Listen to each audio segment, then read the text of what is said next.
but it's good for people that don't have experience because I think it doesn't go too deep, right? And you need to know like all the commands to be able to pass the exam. At least some basic commands and yeah, it should be. So spend time understanding fundamentals because it carries a lot of weight for 6%. The other parts are important. And you can watch Pro Cloud. Also, I think there are other resources of GitHub. But yeah. Okay, because the reason why I'm asking these questions, I like when I was uh, starting a journey, I like being precise, not going here and here. That's why I really wanted to know. But since you said fundamental, and I would appreciate if I can get your slides so just because it's like more of great interest in me personally. So one other question too that is I want to ask, kind of confusing. Now, where does the you mentioned so example CKA, CKD, and the rest of them? Where does this one? Where do they start? This, Yeah. So I think after like some reviews, um, they found out that maybe the CKAD. So there are several ones. You have the CKAD for developers, CKA for administrators, the CKS for security experts. I think they just included another one. KC is more about security because it's foundation. So I think they discovered that the CKAD was not really entry level because they are going deep, right? Yeah, they are going deep. So that's why they introduced this exam. So the other ones, this one is meant to serve like the foundation, right? If I don't have any experience before, and I'm just trying to come start this. So after this, then you can move to the other ones, the CKAD for developers. I think all the apart from the new one that was just introduced, so things like all the exams are practicals. So this is the other ones are practicals. You need to really be cognizant of things like how to administrate those resources. So what is for developers, right? If you are not going to be, if you just want to, as a developer, if you're going just to have knowledge and to know how this thing works, I take this exam, we can take CKAG as well for developers. But if you want to be like the brother that I said now what he does, like on a day-to-day basis, maybe the CKA will also be doing and the CKS because they are administrating because you're setting up all those things and all of this. So, but they are in levels. I think the CKS is the hardest. I'm still trying to write it as well. But yeah, start from the foundation, which is then we can move on from there. thank you very much. Any other questions? Good morning, everyone.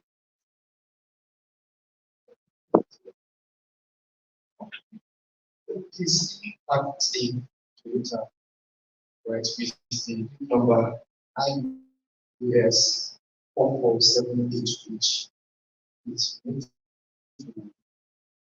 park. Everybody there will have to do. Everybody. Okay. Thank you very much for the very insightful. My name is Maiwa. You mentioned online practice platform is killer.sh. No, I don't. Killer.sh. Killer, KI. My second question is you say you want to sponsor the people. How do I participate or how do I Please reach out to Lee for that. It's going to like organize. Any other question? Yeah.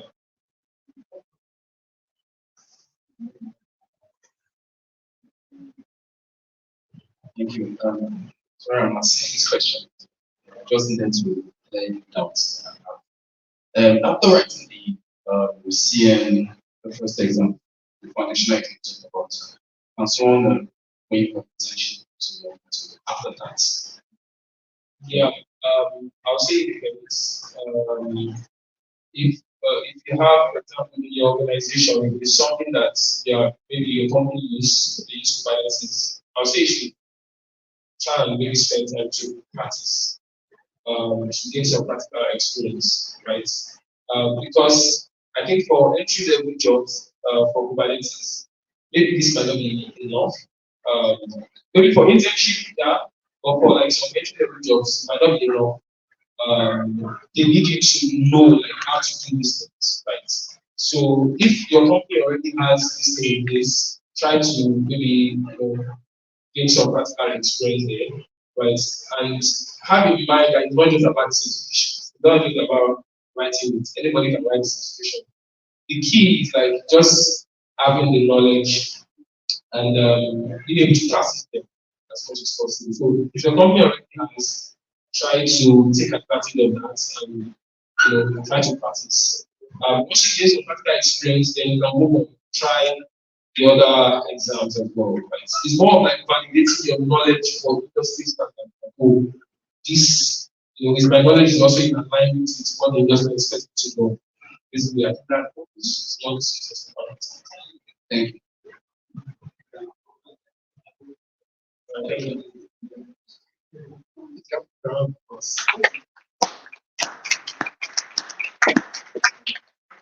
Very much. And also, my friend is sponsoring really good for the KCNA. So please let me stay tuned for that. Maybe I'm interested. Thank you for that as well. So before we move to the next the first thing water is the first thing to back just grab also such things as warm as it can be. Apologies for that. So please let's just take another 2-3 minutes. If you need water or drink, just get.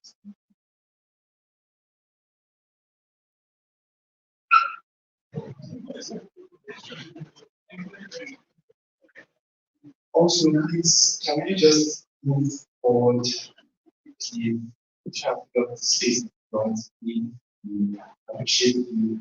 We're trying to, because of the sound system, we want to tune the sound system to just move forward. Thank you very much. If there's space left as well, can also use the level. Thank you very much. Yeah, there's a lot of space. All right.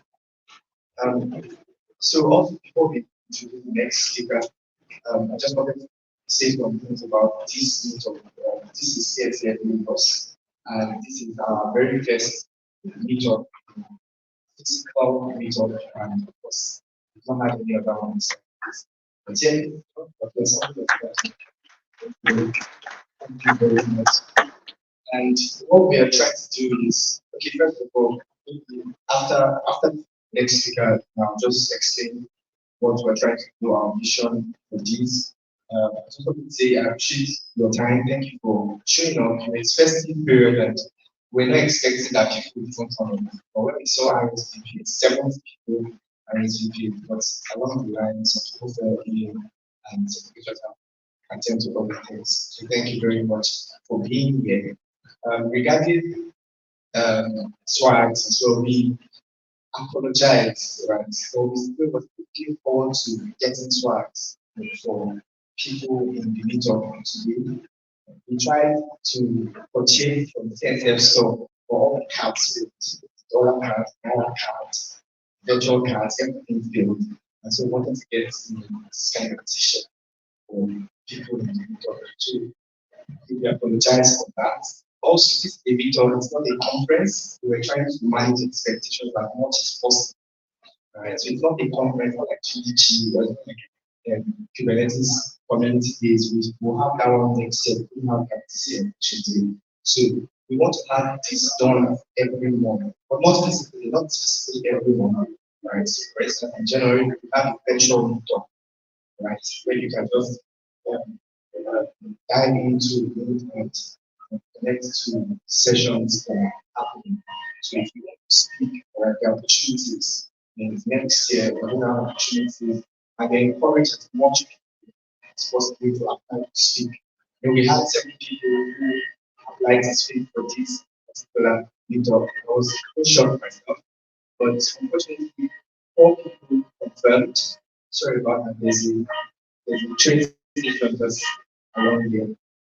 So we had four speakers who confirmed. Few other speakers who gave us their confirmation, and we want to appreciate the speakers who turned up today. Thank you very much, Michael and Manasseh. Just can we give a round of applause to them and then thank you very much. We really appreciate your time and we don't take it for granted at all. So right now, I'll just give you Manasseh. Please take the stage.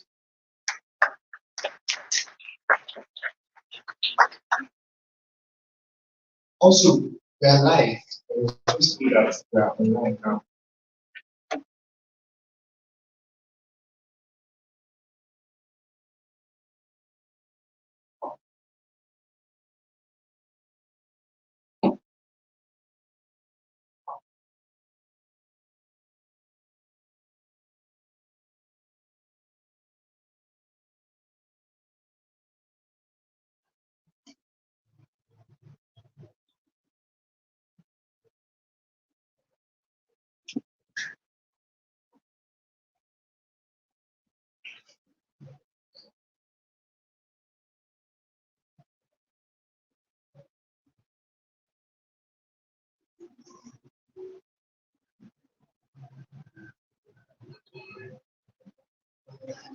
Uh, how can I say? All right. So before I proceed, I just want to understand the demographic here.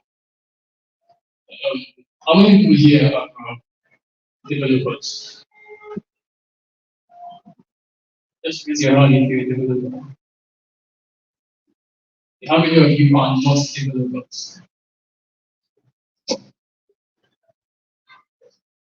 All right. For those of you that are not developers, I want to understand how many are into graphics or anything like that. None. How many are DevOps, cloud native? Okay, that's a very, very good number. So the developers, how many of you have dealt with how the developers? Yeah. So, so let me give you a little bit of my slide.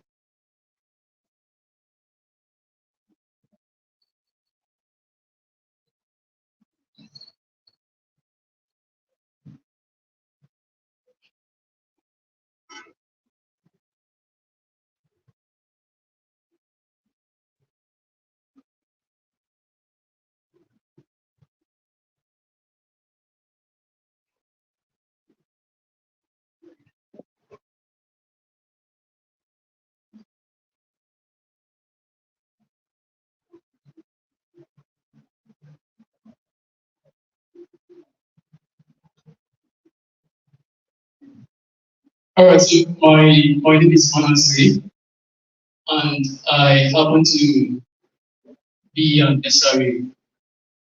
I'm not everyone. I'm just there. So don't get your hopes up. So and today we'll be talking about GitOps, basically. One other speaker was talking. I mean, I think in one of the KCNA exams outline, there was a part there that said GitOps, and it was like 8%. I'm not sure if anyone knows this. So that's what we'll be talking about. So you've heard the name. People have heard the title or the comment, the name GitOps several times. It's like one of those things, AI, artificial intelligence. It's just like a term people just use to name a process. But what exactly is this GitOps, and why is it becoming more popular these days? So that's what we're going to be looking about. Also, that's what we're going to be looking at today, basically.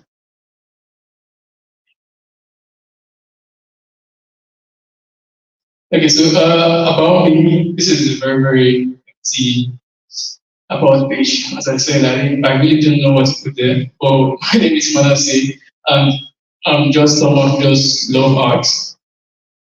You can find me on LinkedIn, on Twitter, on GitHub, on this link, which I believe this slide will be shared afterwards. Today we'll be looking at the basics of GitOps, what GitOps is, what it entails, what it is going to help you do, and we're going to look at one of the most popular tools that is used for implementing GitOps, this Argo CD. And we're going to look at KubeChecks. So KubeChecks is a tool I built in-house, or we built in-house with our team to help like facilitate Argo CD. And if there is time, we would probably like dabble into a few demos and talk about some best practices. Yeah, question and answer. The sport analogy was.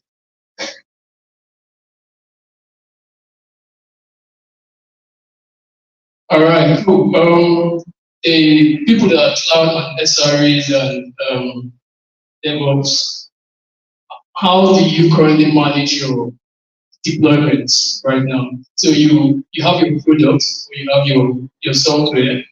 If developer makes a change and they want to deploy it to production, how do you do this? Those of you that are DevOps, I just want to see, like, I just want to get like different opinions, like how you currently manage your deployments. A lot of you raised your hands, so we have a lot of answers. Sorry, you want to have this covered? This should be as interactive as possible. If there's no second microphone, like, I can volunteer this one. So that guy in white wants to speak, so you can just.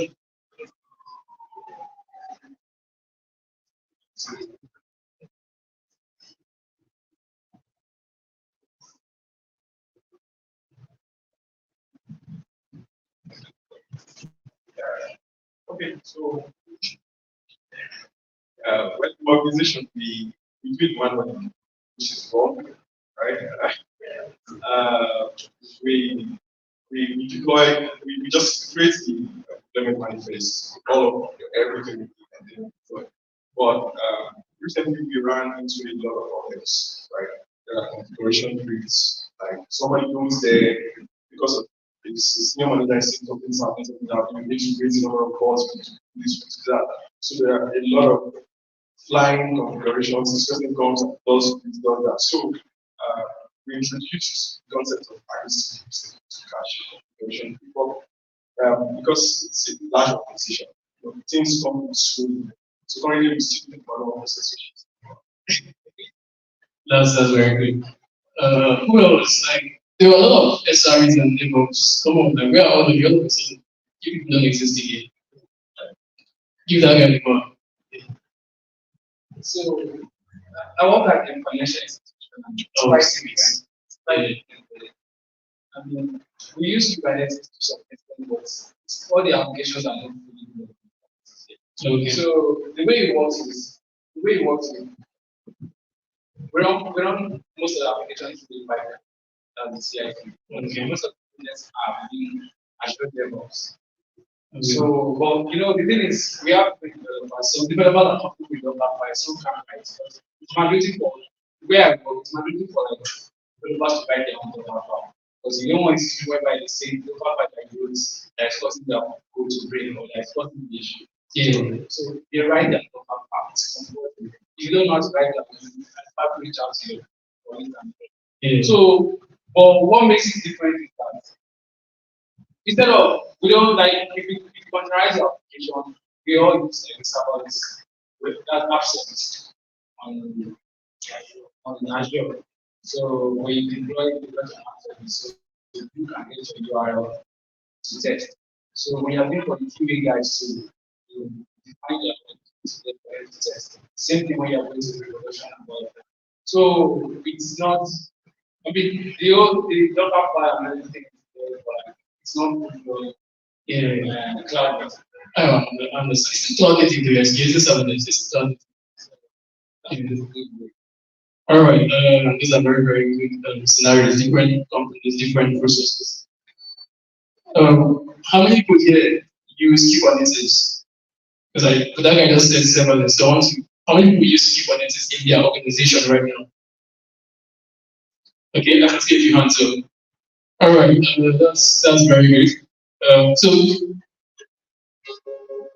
this is a very serious problem when it comes to organizations, like how to ensure that a code that the developer writes right now gets to the user. The process sometimes can be hectic. The process sometimes can be very smooth, but at the same time, there can be some things in between that the developer doesn't understand. So we want to look at one of the current industry, I won't say standard, but one of the process that is getting attention in the industry. Like almost all the big firms now currently use this process. That's what we're going to look at right now. So what is GitOps? So I think we're going to talk about GitOps today. So basically, GitOps is a Git-centric. You can see the Git-centric is in red. It means that is the highlight. The highlight there is a Git-centric framework. I want to assume that in this age and time, everybody uses Git. You don't have to go to start explaining what Git is. So GitOps is a Git-centric framework for automated application and infrastructure deployment. What exactly does that word Git-centric framework mean? It means your Git repository, your version control system is the source of truth of your deployment. So one of the persons that raised their hands and answered said sometimes they have to do some manual changes, right?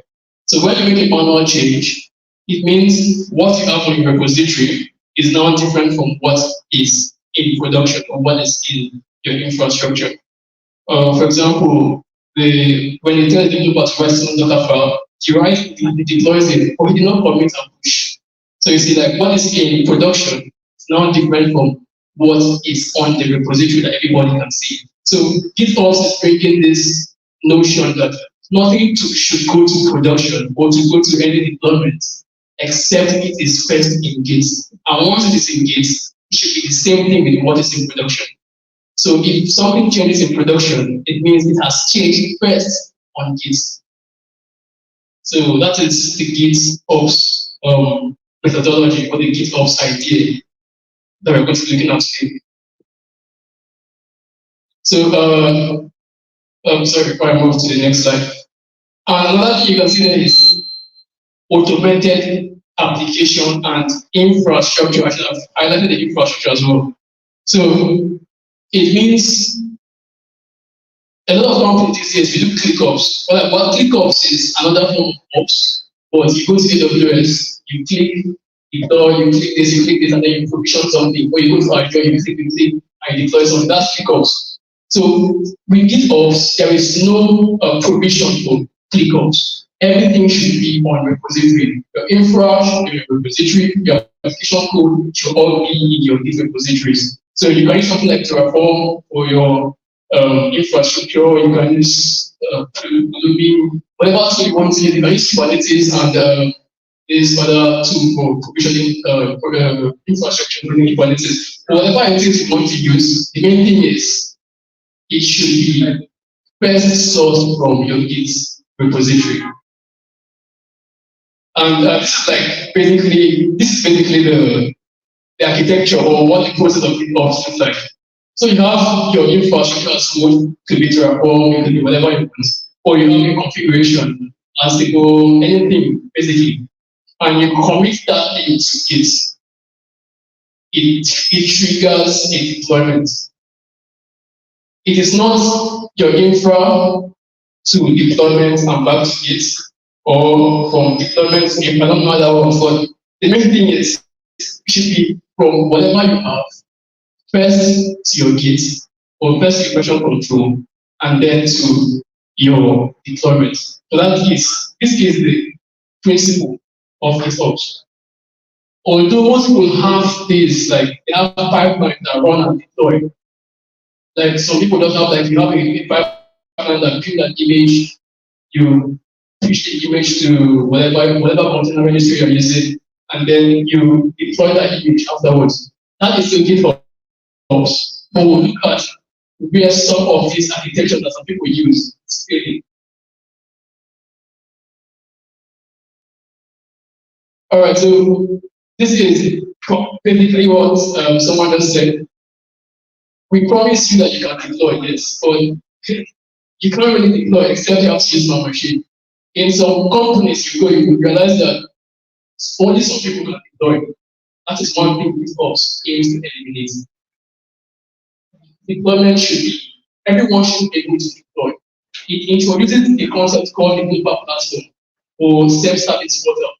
What that basically means is you are giving developers an access to deploy infrastructures. So you as the SRE, you as the DevOps, whatever it is, whatever title you go by, your duty there is to set up a pipeline that will automate the process of handling deployments for the developers. So when you said something like developers can only write their Docker file by themselves, that is good. That is good. But in how do I put it? There is this new trend of predefining things as the infrastructure person that will help the developers automatically deploy whatever they want to deploy.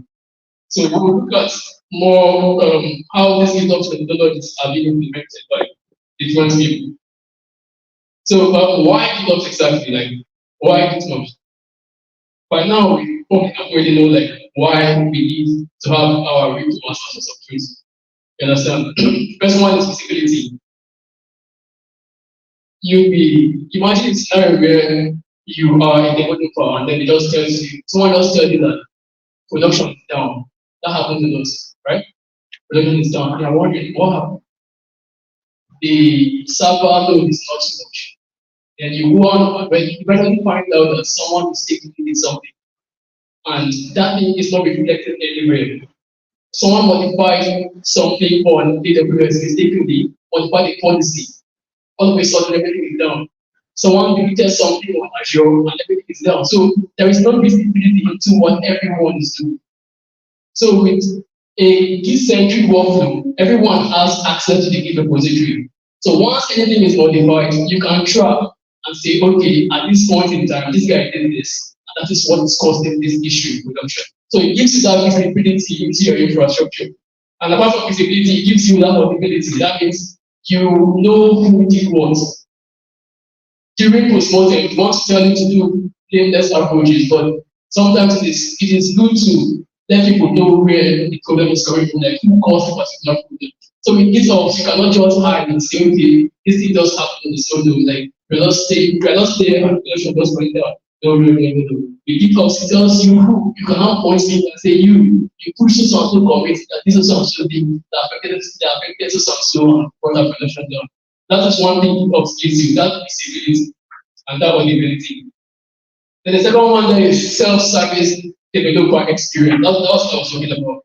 So in some companies, developers ask the SRE for everything, right? So I want to modify a replica from 1 to 10. I have to be the SRE, right? I want to I want to change the host of where the deployment is. I have to be the SRE. But with GitOps, everything is in a repository. It means developers have access to it. All you have to do is make a modification. Whoever needs to approach it, it gets merged, gets deployed. So developers have an understanding of how to provision some of the basic things and how to modify them as well. So that is one thing GitOps gives you. It gives you it reduces some of the load on the person managing the infrastructure. And by doing that, developers are able to push changes faster and pushing past here and helping the SRE after that time to do other things. You understand? So in the SRE, they call it torrent. The torrent is like this thing they keep telling you to do over again. The first developer comes, it tells you to modify this. Second developer comes, it tells you to modify the same thing. They are spending special time that should be using other things. So when you have this Git-centric setup, you don't have to worry about some things. So the developers just do it. All you have to just do is what? Approve it, the metrics, the changes are in production automatically. The third one is easier rollbacks, right? So this one comes with visibility as well. So if I know what someone did, it means I can easily roll it back, right? So if we have a problem in production and we realized that someone modified the security group is also so someone modified something, a code, anything in a particular repository, you can easily roll that thing back using like git reverse, and automatically the change to roll back. So that gives you a way to easily roll back. You can identify the problems faster and you can easily roll them back. That means you have to improve stability. Stability is very, very important because one of the most important, one of the most determining factor, one of the factors that determine if a customer will stay with you or not is how stable your product is. There was a survey that was carried out, I think last year or last 2 years, that 75% of customers don't leave it because they're not adding new features. They're leaving it because the product is bad. So if you can reduce the number of times your product is unstable, it means you are making one customer happier. And that is something that GitOps allows you to do. Not effortlessly, because we are going to see how you can do that, but it gives you that platform to be able to identify issues on time and roll them back. I know the number of times in my company where we have issues, and it just takes something also person deployed to something commit. Let's roll that back. That is it. Straight up, nothing else. Like that's the step of it. So having to like go around and start thinking where's the problem coming from, what is it, what is that? Like GitOps gives you that visibility that you can easily use to like find what problems are. The last one is disaster recovery. Imagine today, God forbid, but imagine today something happened and your entire deployment are out. AWS is down. AWS is one or whatever region is out. What happens then? It means you are now at the mercy of AWS, that particular region. But with GitOps, infra is on the repository. It means you can easily take that same infra, push it to another region. You have the code in the repository as well. The code automatically deploys to that region, and you have a working service. It reduces your wait time to recovery. Not like it's going to be perfect, but it at least gives you somewhere to start instead of just being confused on what next to proceed with. So that is one thing that GitOps gives you as well. So yeah, we are beginning to see the approach and like the we are beginning to vision like what GitOps is, right? So let's look at the basic rules. If you want to implement GitOps now, what do you need to do? That's the question that most of you are asking right now. Like, I have this set up in my company. Like, what do I need to do to implement GitOps? The first one is your entire system has to be declarative. Everything you have has to be declarative. Your code, your infra, your policies, everything has to be declarative. So when I say your code, like the normal application code you're writing, your infrastructure, if you want to create a Kubernetes cluster, a serverless machine or a serverless deployment, your policies, the companies have policies that restrict deployment based on certain things that are happening. So, for example, the companies use Sentinel. So they have rules based on they define their rules in Sentinel, and then Sentinel now restricts some of those deployments based on what is happening in Sentinel at that particular time. So everything should be declared declaratively. That's the first thing first. If you don't have that, then it's going to be very, very difficult to attempt it. The next one is version and immutable. So everything has to be version, right? Everything has to be in case. That's what it just means. Everything has to be in case. Everything has to be in case. You might have it declaratively, but it's not in case. It's not GitOps. You're not implementing GitOps the right way. The third one is pull automatically, which is a way of saying you have a pipeline that deploys this to whatever environment you want to deploy it. Right, that's just what that means. So it might be GitLab, CI, like GitHub Actions, Travis, whatever it is, you have a pipeline that deploys it automatically. Then the last one is what most companies are missing. That is continuously reconciled. That is the most important part. So I have deployed successfully with my pipeline, but someone has gone directly on the cluster and modified something. How do I know? That is where GitOps comes in. Like your last thing is it must be continuously reconciled. It means if something changes on production without having been changed on Git, you need to be alerted about that thing. If something changes on production or on whatever environment without having been modified on Git first, you need to find a way to reconcile it. Either you enforce that everything you Git is going to be what is on your environment, or you find a way of alerting and telling people that, all right, so also person have modified this resource, but it's not the same thing as what is on Git. That way you are able to make sure that at every point in time, you are aware of what is on production and what is on your Git repository. So these are like the core principles of GitOps. Most companies do number one, number two, number three. But that number four is like where most people fail. That number four is where most people fail. Like sometimes sometimes the last rare instance happen, like people are making changes other people not well. You have deployed, yes, you have deployed, but you've gone ahead based on modification, data from under deploying. No one is aware of that. So your lead ops pipeline is supposed to tell you that something has happened. So that is number four. Very, very important. Very, very important. So a lot of people use Kubernetes these days. Kubernetes is like the buzzword for infrastructure, right? You go to a company as a one of them say, even if they're not using Kubernetes, they use Kubernetes because it is the way use it. So GitOps, like right now, if you have a Kubernetes cluster and you're deploying manually, it's like you are not embracing the CNCF way of deploying. It's not like GitOps is the ideal way. It's just that these days everybody uses it.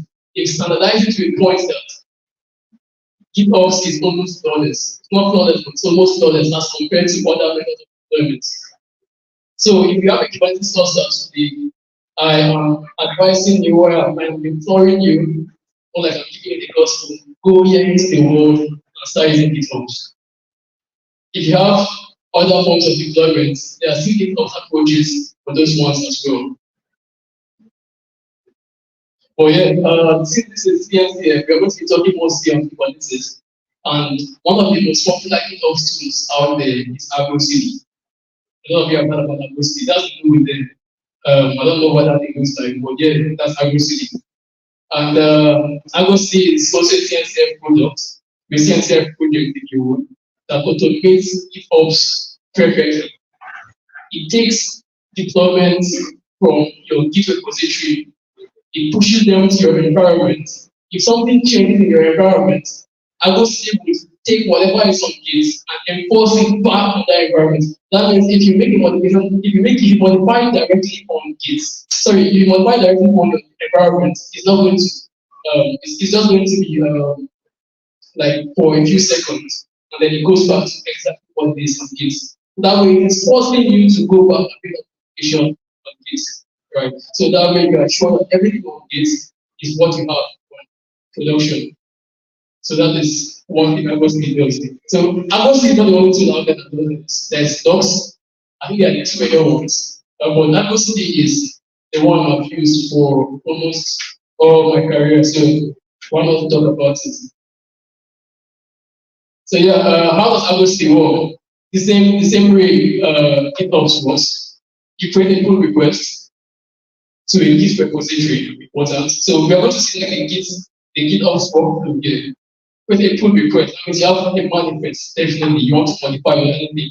You push that manifest to your Git repository, which is the second GitOps policy. And then you see there are two things here right now, which I want you to take note of.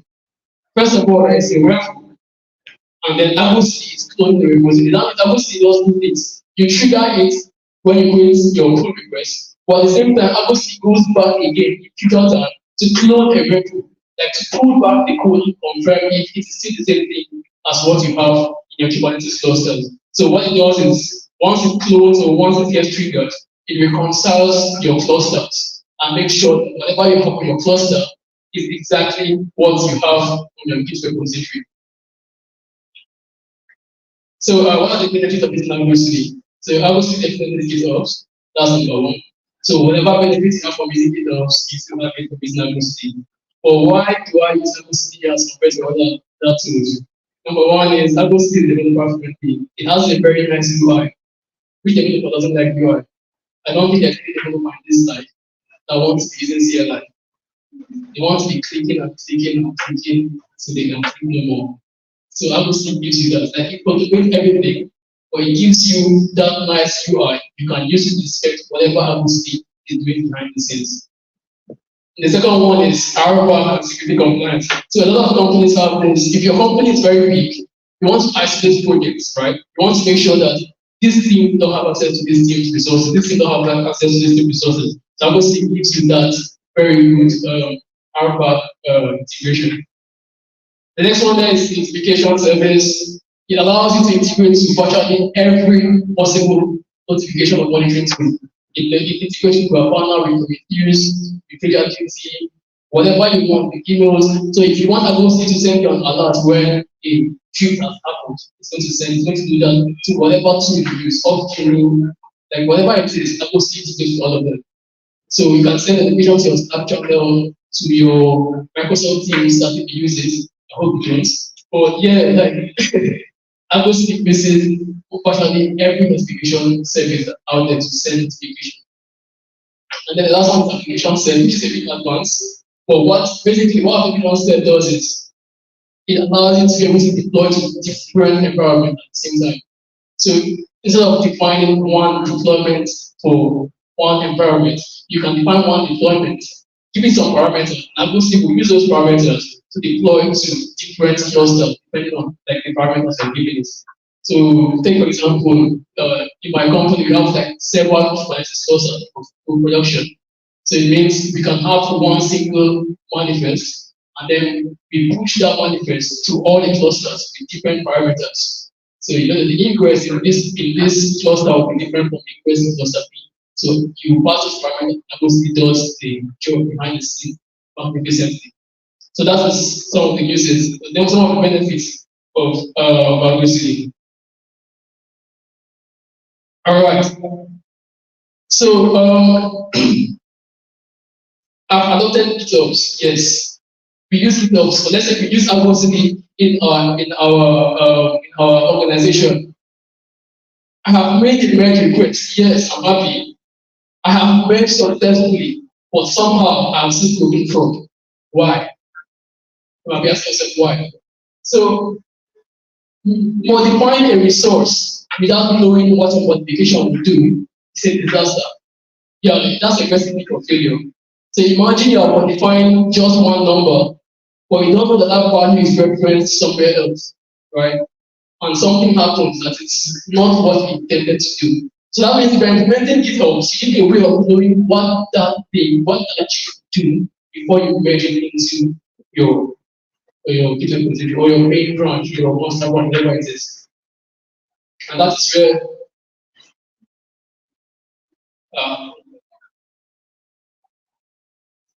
okay, this is the consideration of that. Like, how do I know that the change I'm making now is the change that I want? I've modified the web class, so I've modified it on Sunday. But how do I know that that's exactly what it's going to do when I merge it? And that is okay. So, and that is where QCheck something to be. So QCheck is a tool that was built to help you see what change will happen when you eventually merge your changes, when you eventually make that merge request. So it integrates with Audacity and it runs some tests for you and then it shows you what change is going to be done. So you are not blind to what impact your change is going to be making on your cluster. There have been cases where someone modifies something simple, but at the end of the day, something else is happening. So QCheck is that tool that will help you audit those changes properly before merging into production. So as a DevOps person or as a SRE or whatever it is, if it is your duty to approve a merge request if it is your duty to approve a merge request that modify that before, you want to know what that change is going to do. You don't want to just assume, right? You want to know what that change is going to do before you merge it in. So it's like testing for code. But this time around, it's like testing for GitOps. Testing it that way. I don't know if I've just caught something done, but yeah, what it is. So how does QCheck work? I love architectures. You've not noticed, marketing diagrams everywhere. So if you open a merge request, you will have to configure your version control. So if it is GitHub you use, if it is GitLab you use, you have to configure your webhook. And the webhook has to send an event to kubechecks. The kubechecks then will now run everything it needs to run on the background and then send back a comment to that merge request telling you the change that that particular merge request is going to make on your environment. All right, so I hope that was not slow. I just want us to see something very, very simple, like something, a live demo of kubechecks, obviously. So let me say you should never demo while you're doing presentation, just record it so that if anything happens, you know that it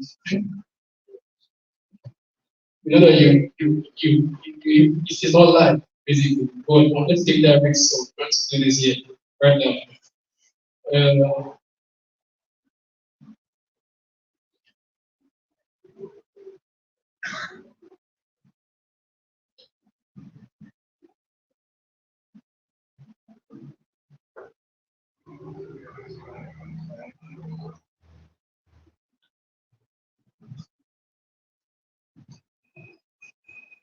Thank you very much. That was very much good.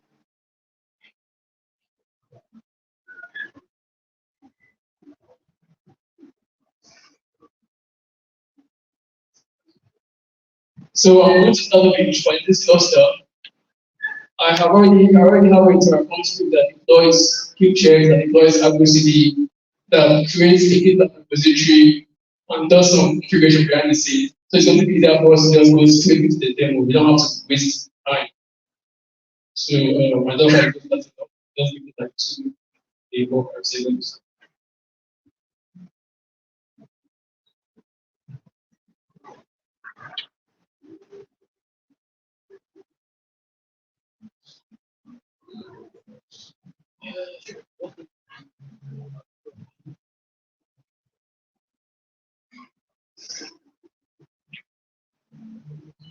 Okay. So why is it like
so this is just going to take a few minutes, sorry, a few seconds ish, just to set up everything that we need, and we should be ready to run right away. So is there any question? So we can get the question answers. Yeah.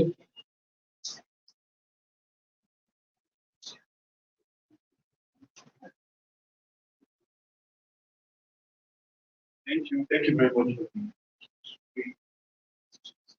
I'm working, and then recently I deployed an application using kids. What the one I realized from what I've learned today is that everybody seems to use, for example, standing. Whatever for this project, I use AWS kids. But I like to show how I can deploy the students and monitor them under a single umbrella. So for instance, under AWS, where I can check my notes, check my posters, and then a nice UI that makes it easy for me to walk around and I think to achieve the thing I want to achieve. But I like that. I've been seeing issue in Africa champion the standalone connected to as we call it connected. So what the issue of using EKS and then using that they standalone to acknowledge the only development. I'm not sure there is anyone that uses the standalone to the production. I mean, you are not doing. I mean, AWS, for instance, I can deploy my nodes, my network, my cluster under AWS. I don't have to say, for instance, the VS code to do all this. That's what I mean by standalone and 100. So yeah, this is for demo purposes only. This is the I AWS is expensive. Okay. So I cannot AWS cost, I just put them on the destroy. So the thing like that you got this thing already. Okay, but you are saying right that if I actually have people to do the connect, I can actually decide to use AWS Yeah, or private deploy on using VS code or something. yes. This is mini cube, right? So one thing if you just use it for like local tests and anything, it spins up a cluster on your machine. Okay. So this cluster is running on this laptop I'm using right now. Yes, so I can test everything. It means I don't have to worry about like network, no MTN and Glo, they can have issues sometimes. So everything is working locally, I don't have to worry about the other things. Okay. Let me just verify. There is no limitation between you AWS UI for years and then so the other. No, yes, yes. Any other question? There's someone at the back there.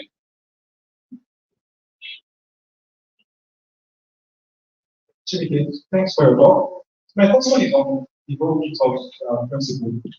And I want to know if it's really what, for instance, a friend of mine spoke to me last week about how they had an application on opportunity and the whole deployment stuff.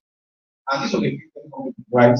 Now, because of the engineers being also skilled, he had like the services and the that were not connected to what was telling me, and he lost it. So my question then is, and then what did the engineering manager? He just did go back, he put everything back to a VM, Linux server, set up engineering exam, and then it's worked perfect. So then, from my understanding, I know that when we are pushing the global that oh, this is the best approach. Are we just following what I call peer pressure? Or have we really understood the need and we have to equip like special hands for that it can be stuff in production? Because for instance, I don't think that I'm not really used to in production, but they are okay for instance. But now when you get into production, you see that it's not what is on LinkedIn or Twitter. It's a different ballgame. So my question again is it really worth it for one? Number two, do we really have special hands really commit to this kind of this skill employment? Thank you. All right, so you have a question. You want to answer? All right, cool. This myself is my evangelism is progressive. I think we want, I think there are scenarios where you can do this.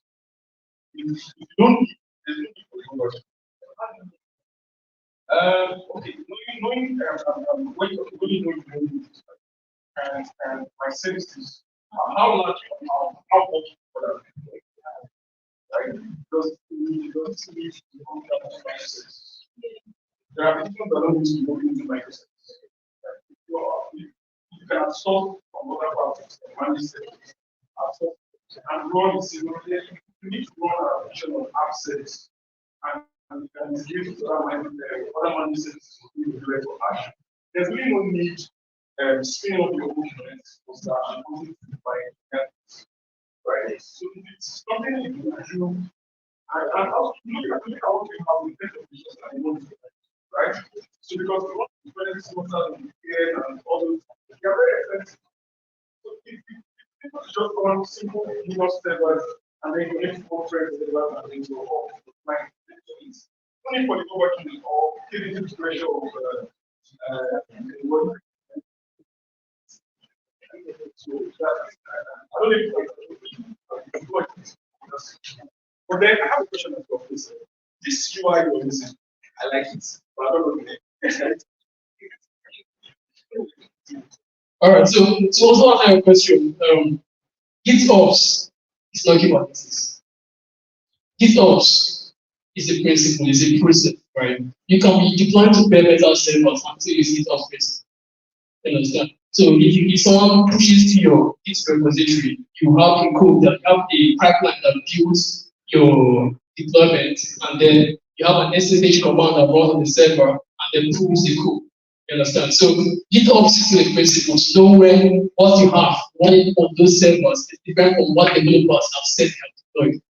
You understand? So GitOps in itself is different from Kubernetes. They are not joined together. You can practice GitOps without having to use clusters. And what you said too is very true. You have to use the stack that your engineering expertise allows you to. Because Golang is the buzzword does not mean you should go and bust everybody when your entire department runs on Java. It's not ideal. Right. All right, so I think this is done. So yeah, this thing is called Tilt. The environment I'm using right now is Tilt. Let's see.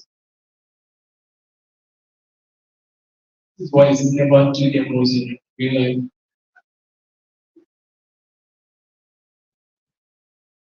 Wow.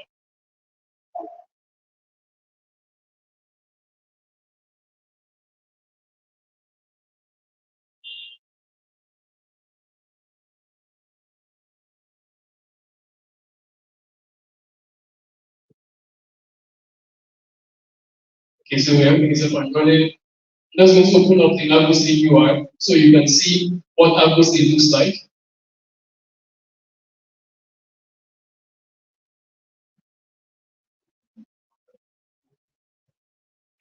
So this is Lagos in person.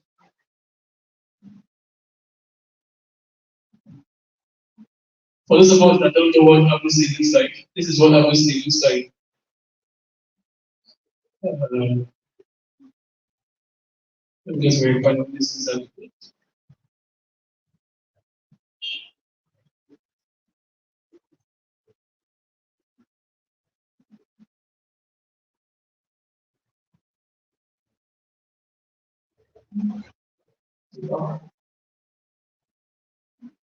so yeah, I think we will with this.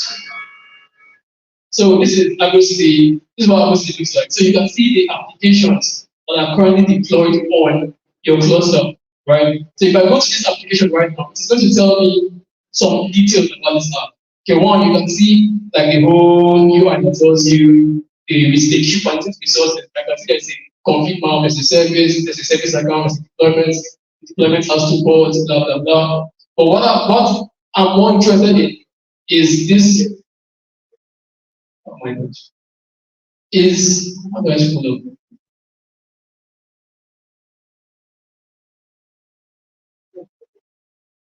No, let me just look at this. What I'm more interested in is what I'm more interested in is a tab that was here before this thing government.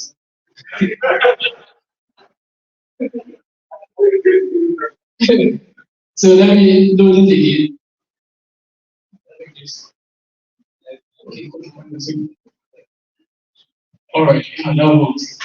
All right, thank you very much for helping me out. I was already saying these guys are really asking if I'm a real SRE or not. So what I'm going to tell you is this particular part here. This first thing tells you if the app is healthy or not. This is obviously the app is healthy. This second one tells you if it is synced. So the sync status tells you if it's the same thing on your Git repo.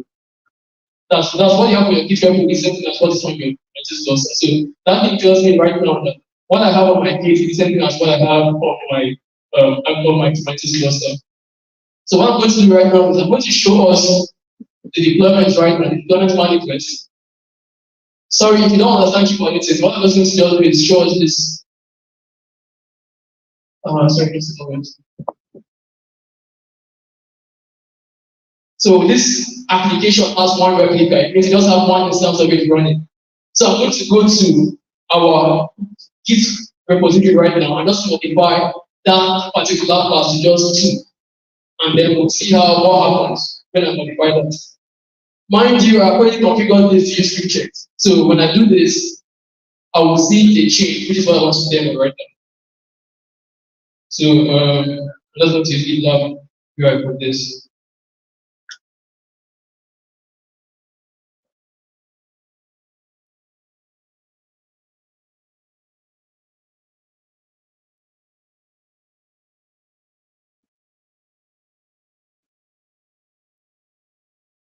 So I'm just going to open here.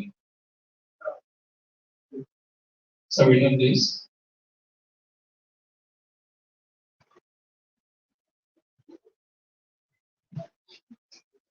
This is HTTP. Alright, so I'm just going to do the HTTP app here and modify the deployment here. So it has one replica. This is exactly what's in the cluster. So I'm just going to change this in a single file. I'm just going to change this right now to simply and create a new merge request. I'm going to do this. Let's go use camera one.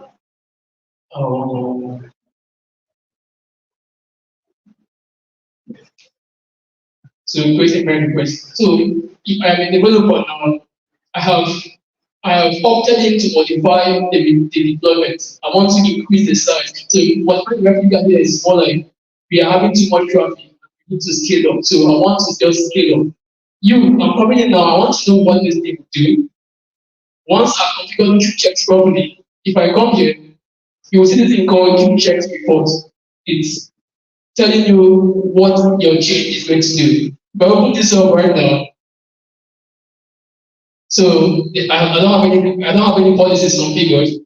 So policies that I was saying is like some companies have some strict policies, like all your images must be from this particular repository, all your deployments will have to so and so level. So if you have any policy, you can define it and keep checking it out to check for this.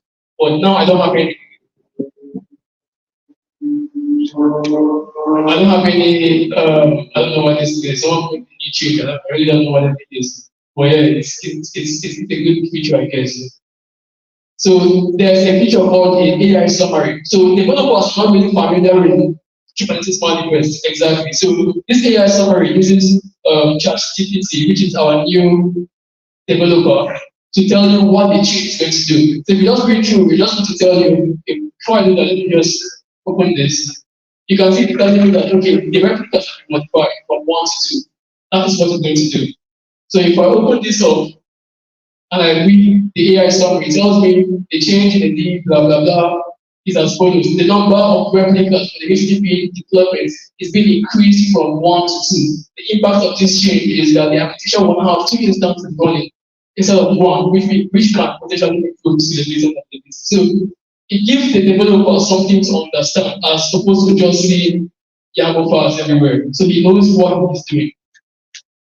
And then keep conform is just something that just checks if the application is valid, if the modifications are valid, just checks if it's valid. So yeah, this just tells me this, and I'm going to approve this.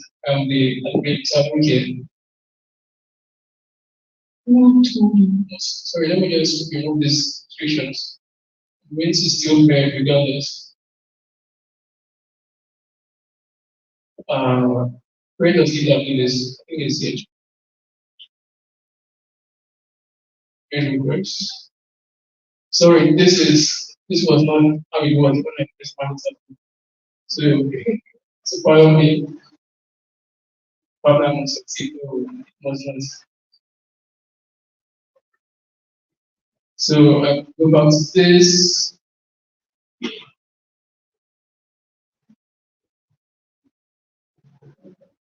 And I'll just merge it because I'm the owner. Alright. So I've merged this right now. Allow to use yeah, it's merged. I can go back to Argo City right now. And I'll reload this page.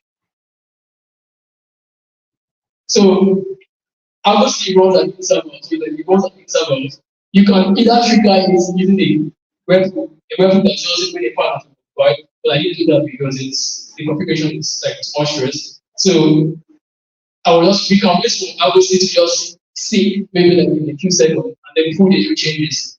But instead of doing that, I'm going to trigger the sync myself. So you can do that, like if you made a different modification, you can just sync it yourself. And I will see pull the new changes. As you can see, it's syncing right now. So it is showing me that it's out of sync, but it has now synced it. So it is waiting for, okay, that's synced already, that's synced. And if I open this up right now, I will set everything as 3.5. So if I had left it like that, it would have synced eventually on its own, like maybe like in 2 or 3 more seconds. But yeah, that's one thing I would say gives you the ability to. Like you can choose to sync it yourself, or you just allow it to eventually reconcile itself. So this way, if I go back to the cluster right now, we can just do a quick demo.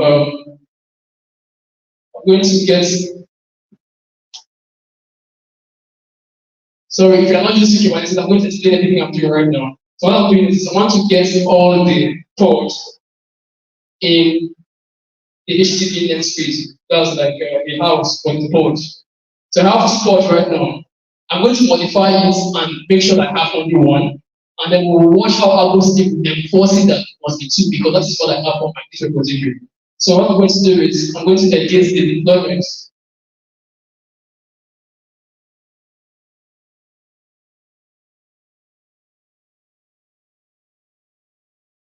And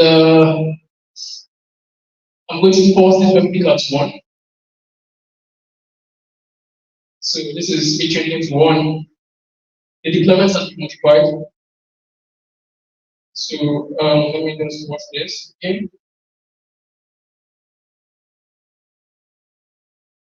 So now we can see that there's one deployment right now. It means I've modified it to 1. What happens in Argo City? It's telling me now that this is out of sync. So if it is out of sync, and this is supposed to automatically sync it. So just a moment. Okay, I didn't configure this, so I'm just going to enable it. If it is out of sync, if I go back there and I check the ports again, it is back to 2. If I modify it to 3 or whatever number is I want to change it to, it's not going to work because I don't see it's telling me that what is on my repository is the number of replicas must be 2. So if I like, I can set this to whatever number. I can set this to 0. And I save this. If I go back here, you can see that I was doing this thing even before I even exist the Kubernetes terminal. So it is enforcing what you have on your Git repository, and that is one principle. That is the policy we talked about in the GitHub slide. So we said the last principle is it must be continuously be conserved. So when something is modified on your Git, it has to be reflected on your environment. If anything is modified on your environment, it's not on your Git, it has to be reconciled. So that is basically how GitOps works. That is how Argosy implements GitOps. So Argosy just want to implement GitOps.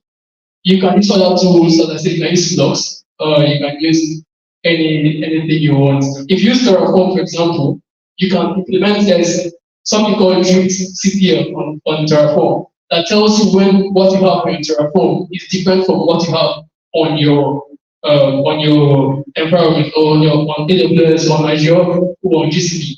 That tool is called Drift CPL.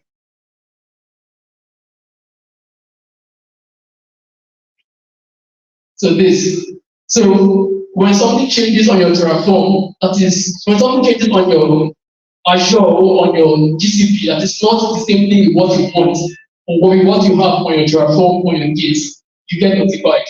So this is still how to implement it also on Terraform. You don't have to use Argosy. As I said, it is a principle, it is a process. You don't have to use the standard tool. The main thing is you have to implement the reconciliation of those resources. You have to notify when your environment has drifted away from what now is. So yeah, I think that is everything about do I have another thing? That's everything about that's everything about GitOps and how you can implement the Kubernetes. So thank you very much.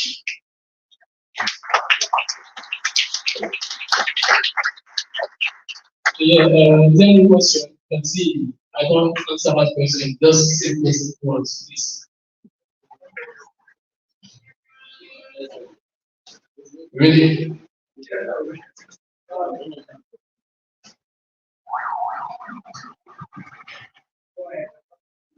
So my question is, I noticed that I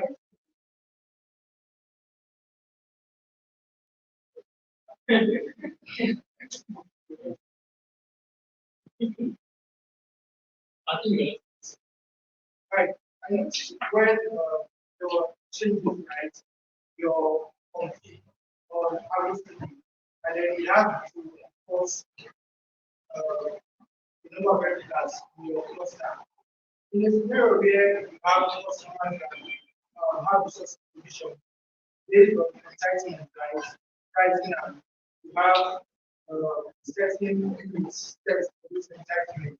And we have customers having issues with their customers need to find a way to increase their, let's say, their needs, right? And do that to the cluster.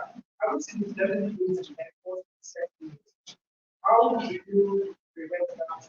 This is one of what happens in the cluster that prevents having habits.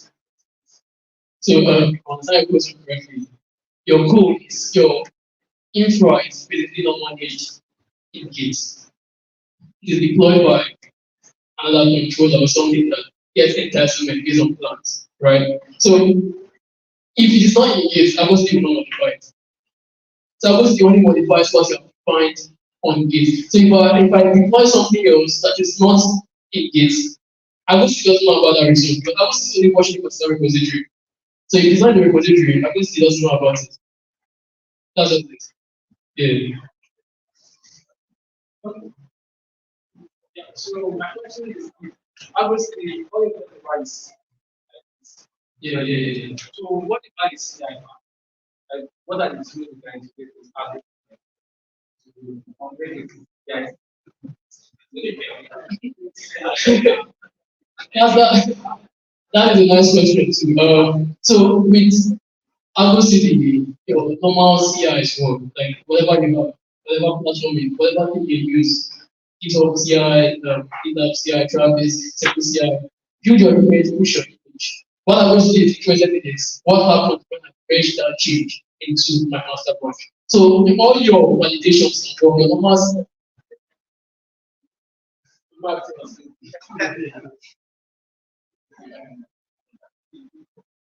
so all your validation, all your regular stuff, and those things especially monitoring what happens when you manage things to your master.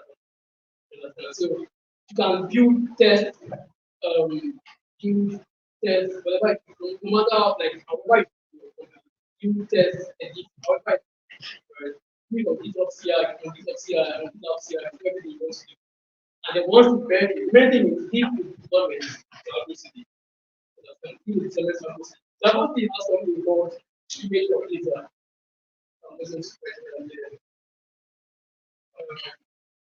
So I didn't want to go into all this because I don't think it's very, very, very key. What is image of data? It waits for an object to be pushed to the container registry. So let's take for example, I build, I test, I do everything, then I push it to my registry. And I made my change. Sorry, not like that. I made master, right? Then I build, I push to my container registry, right? So you need a way of doing that. I have a review. What is the review?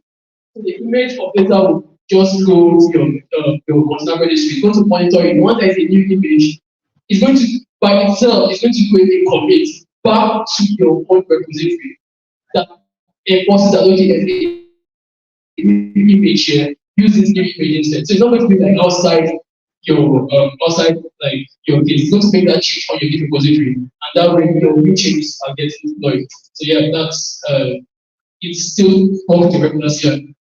This guy in white, the guy in black. Oh no, this guy was first. I think this guy was scared. Someone was raised first. This one here. No, this one comes here with the black cap. Yeah, then I think some of this I'm last week, customer resources in terms of automation, some of the things is in terms of downscaling or upscaling, like auto scaling. So how does upscaling come into this? So nice question, very nice question. I would say is an ecosystem. Alright. So there are two ways you can approach auto scaling. You can either configure a horizontal block scaler, or you like most people use horizontal block scalers. People use Kia. there's another tool called killer, so to scale, right?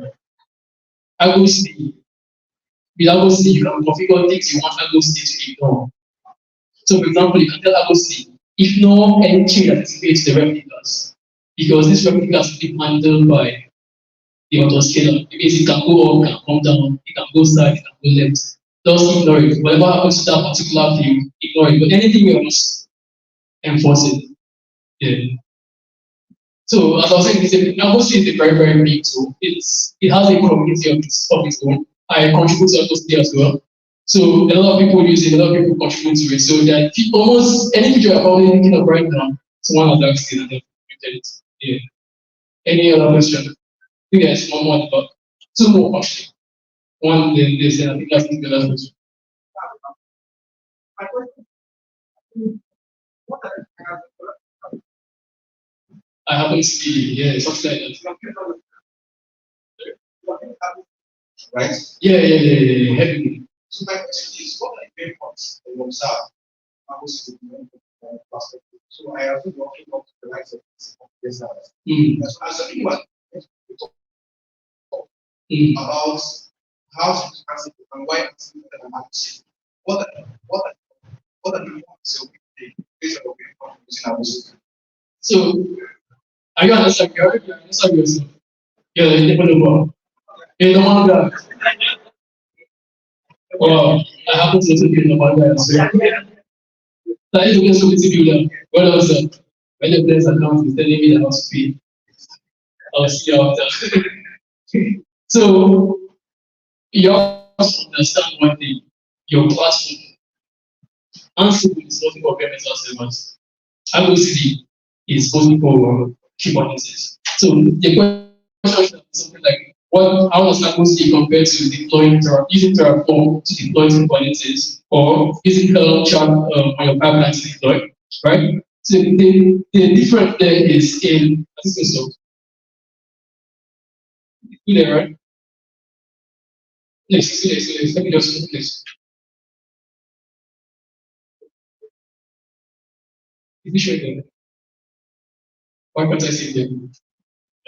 You need to use AlgoCD to reconcile them. So,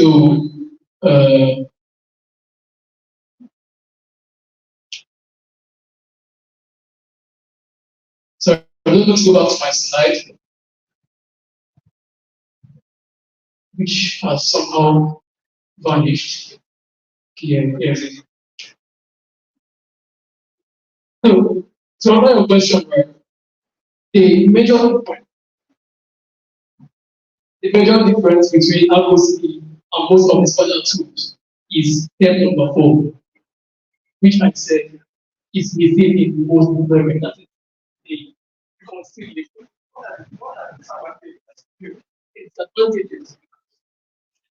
So as with every other tool, there is a learning curve. One that you always do that. That's like it's expensive, it's expensive agriculture. So there's with AlgoCD there's a learning curve. You have to first understand Kubernetes first. You have to understand CRDs. You have to understand how controllers work. Then you can now use AlgoCD. That's the first pain point. The second pain point is that's a very hard question. Because the thing is, with respect to other tools, right? AlgoCD and the GitHub sample is perfect. With respect to the other tools. But the issue most times that people will face is they don't understand AlgoCD properly. So for me, that I use AlgoCD, I develop, like I contribute to AlgoCD, it means I probably know where we run most things.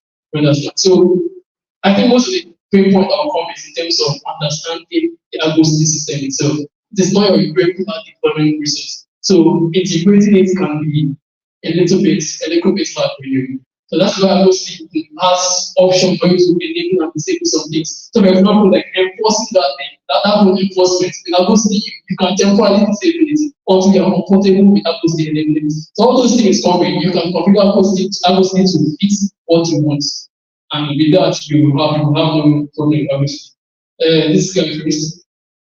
Then the guy. I wanted to reference talking about CI part, right? And then you talked about the image computer. I don't know if I found it. So the question, okay, I had the same question before it asked. Having access to track what happens to your phone, not just your environment or your content environment.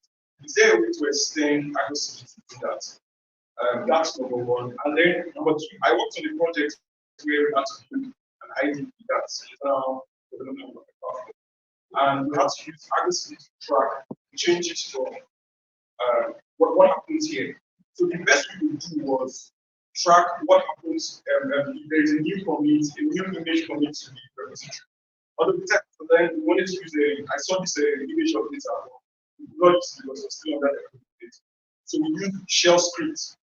We use shell scripts in the pipeline to update the tag there and update in the other records. So we separated the records just for security sake. So now, how do we use accuracy? How do we extend accuracy to track what happens in our code, right? Or is it was it not processes?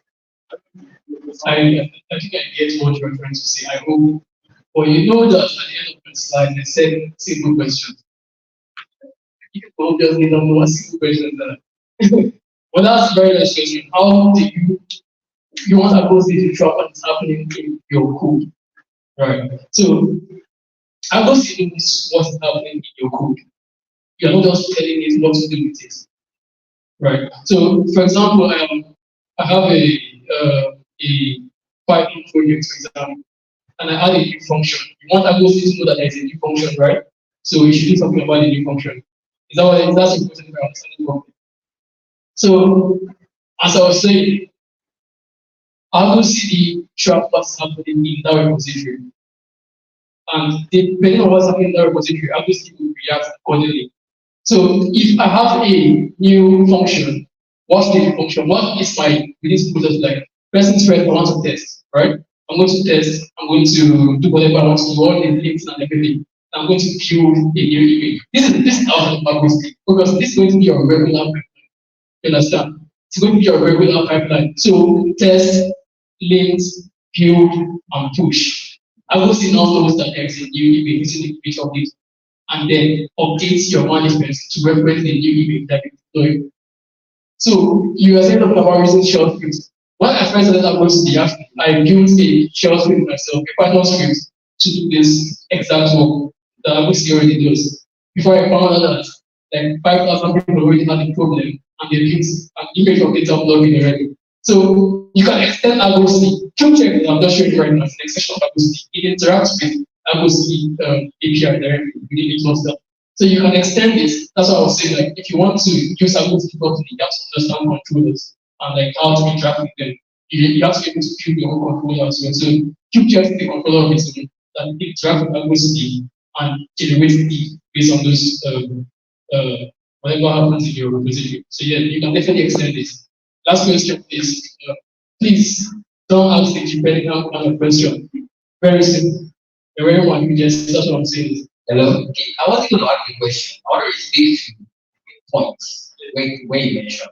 Because for me, in my understanding about C, I see that I would say that define it as a sort of truth, such that whatever you actually do on it, what eventually reflects on Agosi.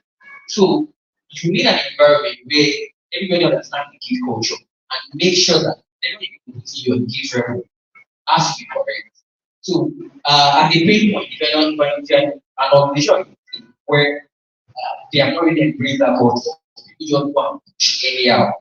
You can have that problem. Okay, they make a push, it breaks something, they have to go back to the side or roll back. That's like a main point.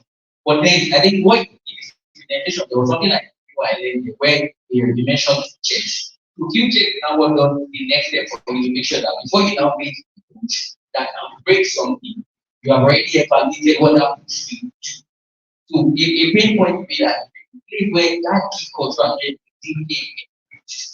you can have progress. So at the end of the day, you can fix it by maybe having notification for every push to your revenue. That's one thing that I work in a team where they make any push. They always notification for everybody push. the motivation for anybody that people put in everything to get the education. So that key culture is not there, can be a problem. But then you can be it by having education, then also having check for everything that goes into your head. So that's the contribution that we want. Oh, thank you very much. Absolutely. But yeah, like 100%, like what you said, right? That is very true. All these terms that you see end ops at the end, GitOps, ClickOps, DevOps, Nigeria Ops, whatever it is, right? It is a culture. So DevOps, what tell you that DevOps is it has takes a culture. It means within the organization, you have to embrace it. The same thing with GitOps, right? If you want to embrace GitOps, it means everybody has to adopt using Git within the organization. You cannot just stay and push them to master. No, with the GitOps culture, you have to come in through a merge request. Right? So everybody will see the difference, whatever is going to happen, and then you merge it. So it's a culture, you embrace that culture, and once you embrace it, it's going to be very easier for you to like explore more details. So if there's another question, definitely there's another question. Thank you. Thank you very much for your time.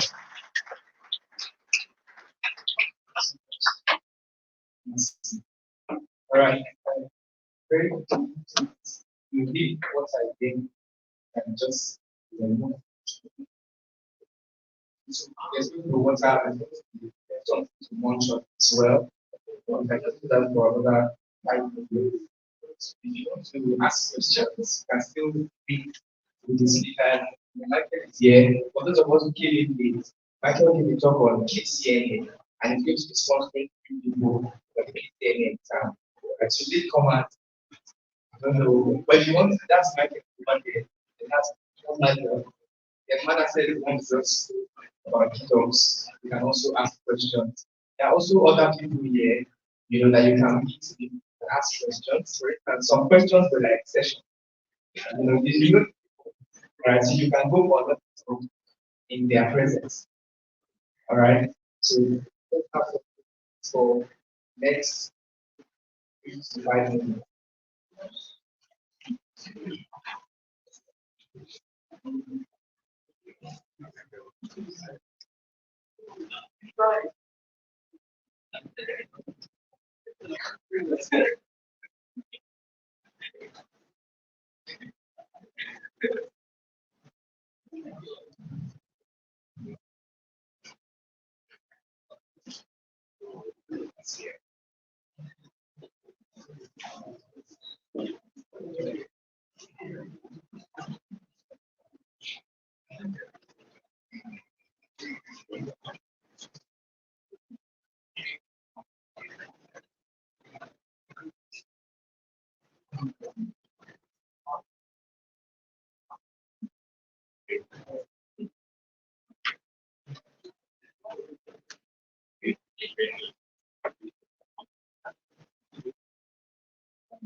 Right.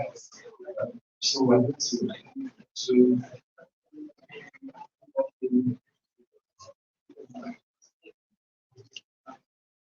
once again, I would appreciate everybody who come kind of here from folks that is traveling, some folks came from outside Lagos. Thank you very much. I'm just very, I hope, very brief talk on CNCF. You know, I want to do what we're trying to do. I hope it's going to be a good one. So, what's CNCF? For short, it's about getting foundation. All right, so I'm going to say it actually to you. But let's look at some history. Let's see why we're even having CNCF Lagos today.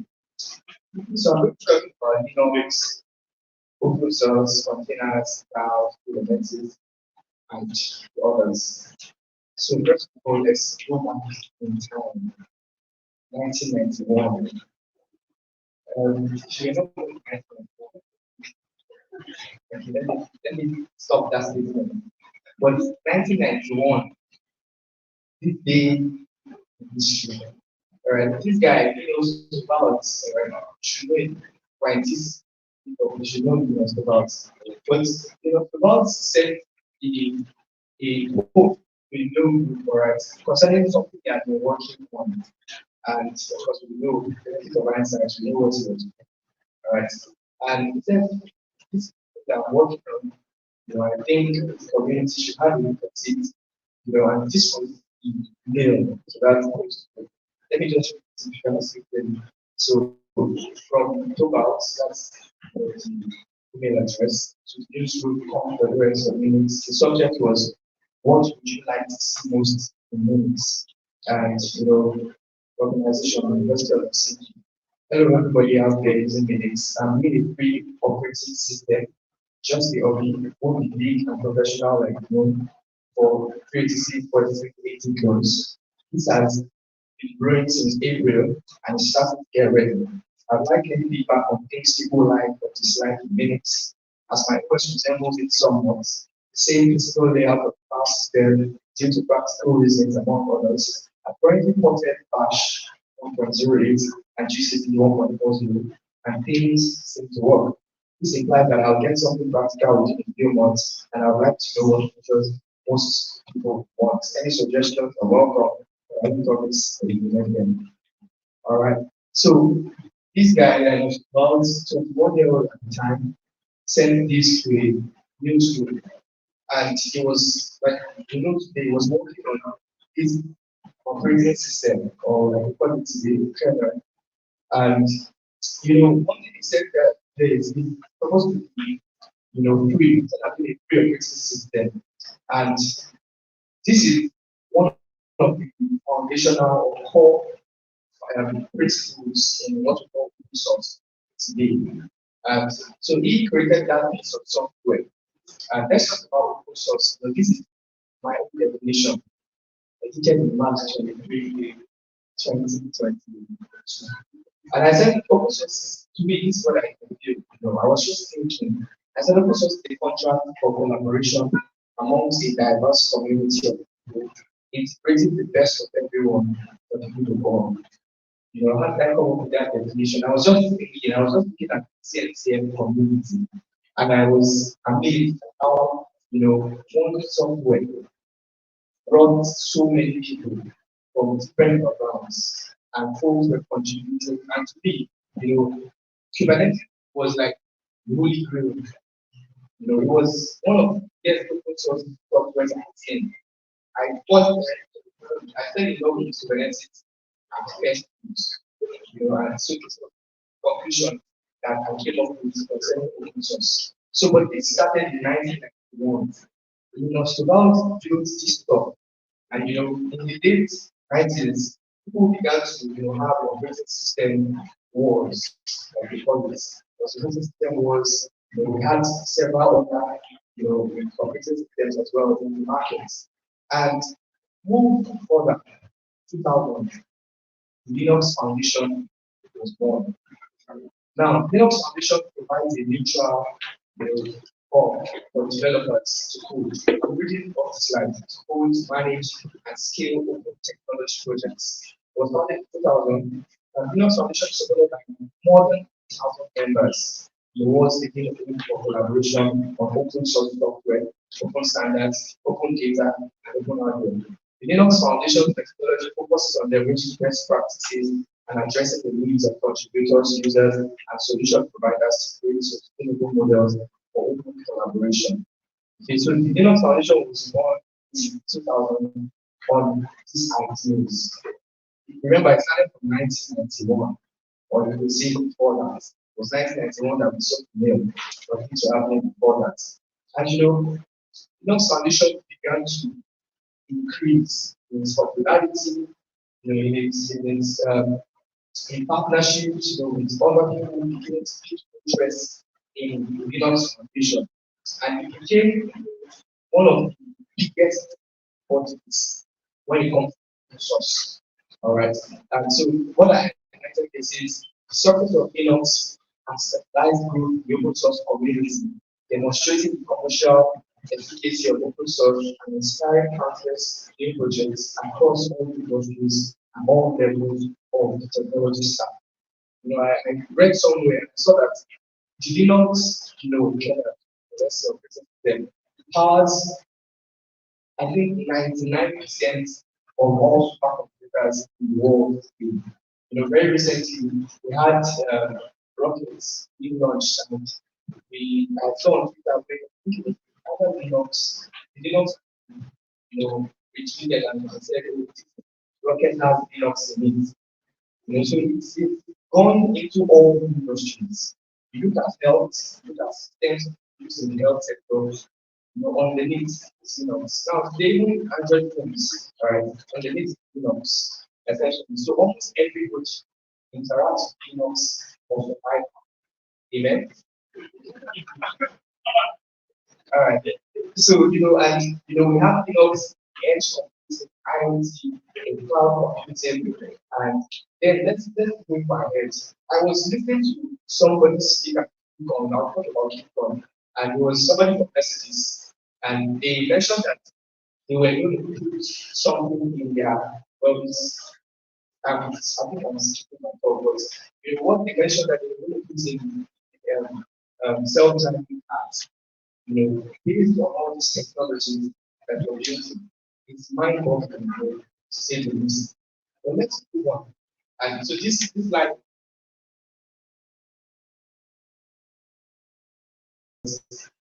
when I need this, not from TLU, but I'm quoting this guy, they're not working, all right? So director counsel and chairman of software freedom law center at the time.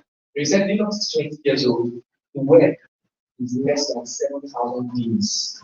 Together, they have changed human civilization more rapidly than any other inventions in the history of the world. This technology that we use changes the landscape forever. All right. So this was what the guy said when Linux was 20. And today, from the mid 90s, like we saw, we had Linux, we had free and open source software. In 1998, this year, companies like IBM and Oracle began to support, these technologies. And today, Linux powers, like I wrote here, more than half of the servers on the internet, on the internet. If you want to create this, I'm sure 100% of us now, if you're going to create a server in Linux, does anybody have Windows server? So, Linux everywhere, all right, like MTN. Okay, so majority of smartphones also, like just said, use Linux. Now, in 20, I can't remember what year this is, but this some folks having a bit of like a habit, this Docker team. These guys they were called Docker team. And so Docker found this, they were having their conference, Docker, and they were doing something that was like it changed the experience of something in Linux, which is called containers. So Linux has what you call containers, but Docker picked containers and they changed the experience. So if you were a Linux person, a Linux administrator, you needed to know a lot of things, a lot of things to create containers in Linux. But Docker came and they just gave you a better experience. So you can create containers. Just with Docker run, Docker start, Docker just commands like that, and you have containers. But it was something that was not straightforward. Like it was not so easy to do because of the experience, developer experience with Linux. So this is what Docker started with, this is what they brought into the industry sometime in 20, I can't remember now, but it should be between 2011 and 13 or 14. And they did this, it was like it took the entire market. Everybody wanted to be, everybody wanted to go in competition.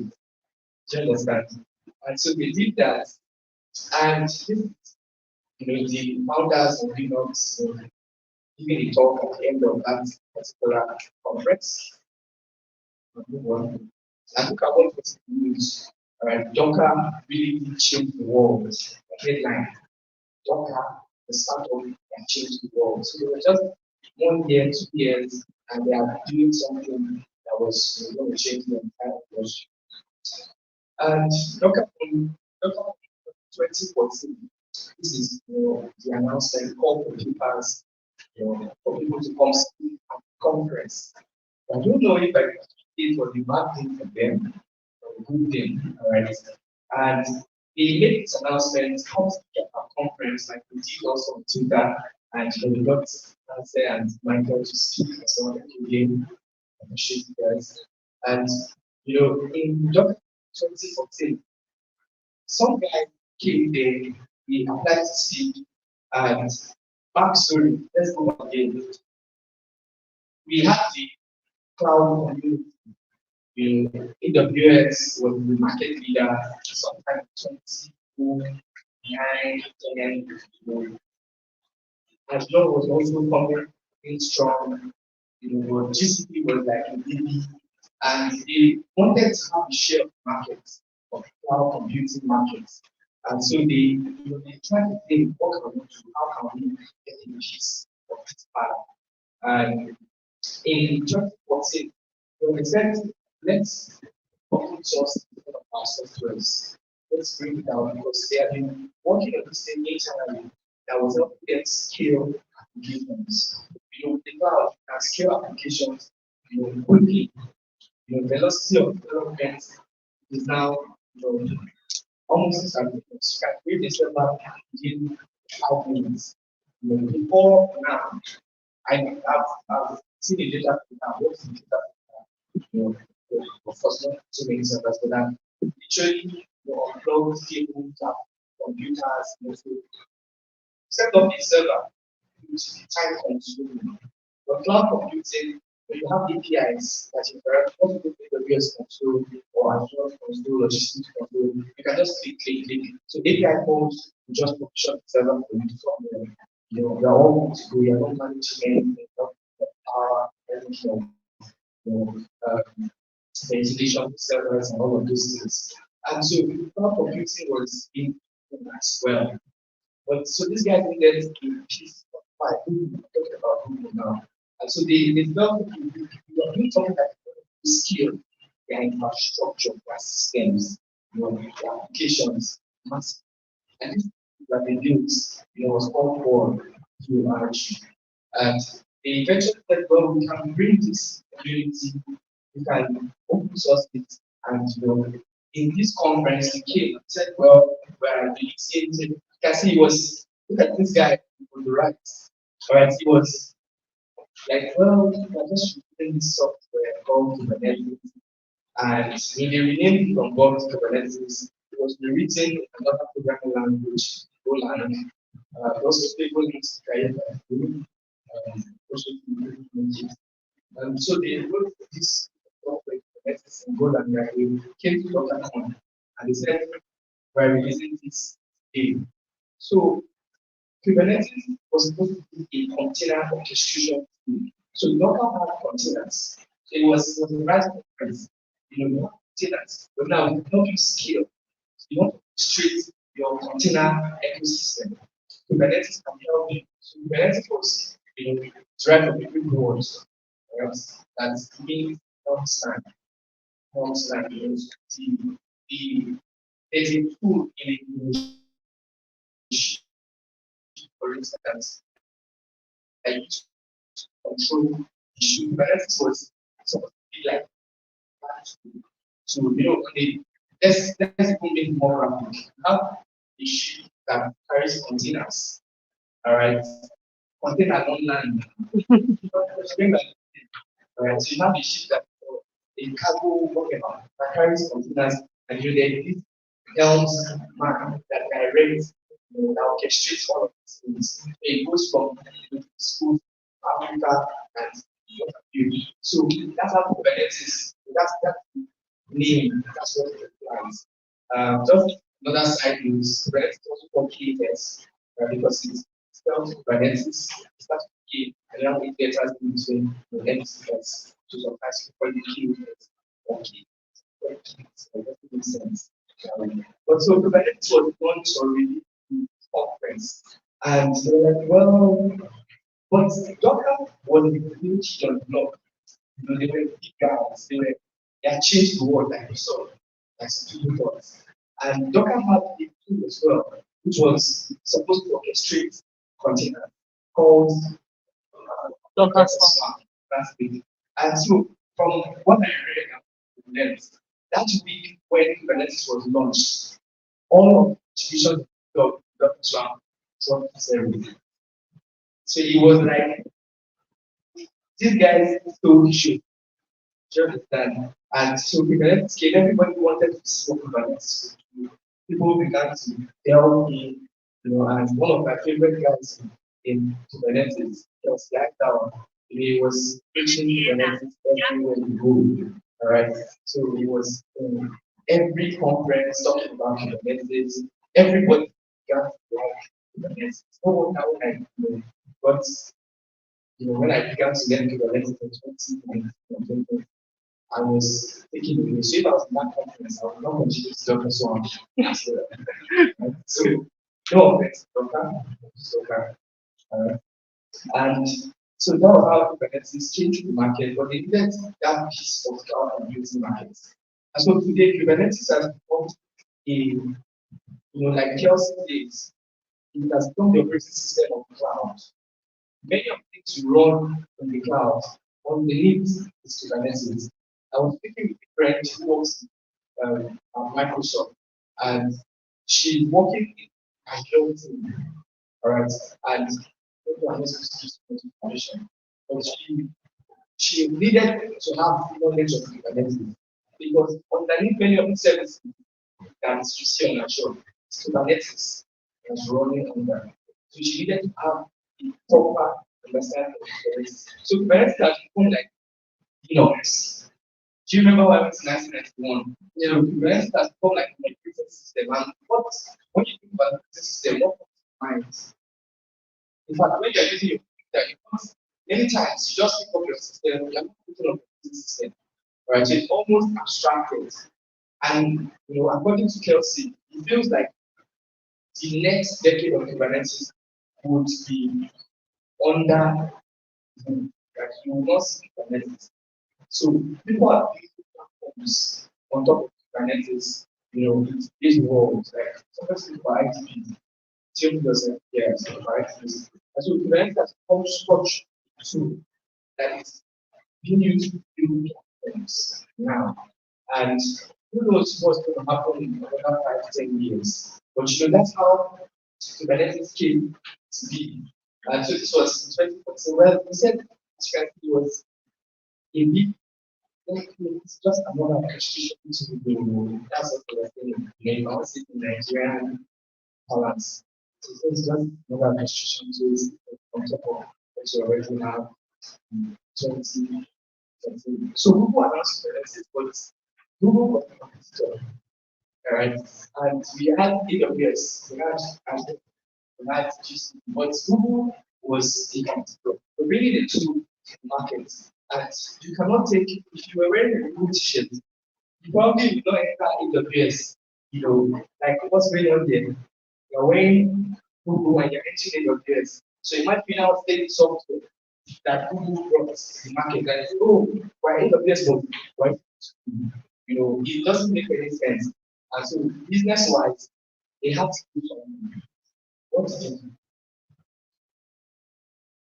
Let's just look at these quotes from Craig McCloskey, the guy who was giving that talk. He was a VP and he was McCloskey before, but he became VP of VMware. And said he wants technology to be ubiquitous and it's not be widespread. You want that technology to be used by everyone. If you want technology that you can actually create that alloy that is stronger than contributions from any individual, this will help under open and free governance. All right. So he was essentially talking about how open source should function. And so that was how cloud native computing foundation was born, based on these ideals. And the mission of cloud native computing foundation is to make cloud native and cloud native ubiquitous, essentially, no longer short. That's it. All right. And so this technology, Kubernetes, was related to CNCF. So Google came, AWS came, Amazon. Well, I'm not AWS at the time. Google came, Oracle came, IBM, other companies came together and said, let's build this foundation. Rather than having it in your name, Google, let's donate this foundation so that it will be easier for people to adopt. This is not a vendor neutral organization. All right, it's not vendor specific, it's vendor neutral. And so, the Cloud Computing Foundation of CNCF was born in 2015. Yes, I can't remember this. I don't know why I said it, but 15. All right. So this is somebody who was the co-founder of the former organization I worked, the enterprise was working on before. And it said CNCF is an open source software foundation dedicated to making cloud native computing universal, sustainable. Cloud native computing uses an open source software stack to develop applications and microservices. Chibike was asking about how do you know when to pick Kubernetes or not. So it's a good application of microservices, packaging parts, each part of its own container, and dynamically orchestrating those containers to optimize resource utilization. Quality technology enables software developers to build great products faster. Right, so this is what this explanation of CNCF. But today, the definition of cloud native has evolved beyond 2015. It has changed. If you look at, because CSM is to track most of its work. If you look at the definition, go to the CSM chart, you check it and you check the community history, you see that the definition has changed several times. So one example is when I go to Congress for meetups and I say I'm quality engineer, each speaker has been titled. Right. So most engineering, like what is cloud native is not cloud. And like how do I explain cloud native? But why I say it's very serious. Okay, well, this is CNCF solution, like I said earlier. Okay, before we get there, so the way I define cloud is, and some people might have heard it from me several times, and I started to go to some. But I think cloud native is to the cloud as computer science is to computers. And let me explain. When you ask what's computer science, I studied computer science in school, but when I got to school, we didn't touch computer year one. Year two, just started to look at programming. It was like the semester just ended. Like, where is the programming? We didn't need programming. What is the second semester? And we're like, okay, let's see it plus plus. We didn't finish this thing now. So I didn't really do, much computing as I expected. We have seen movies, we have seen things. So I remember one of our lecturers came and said, some of you feel down for. Would you care to study computer think the person computer there?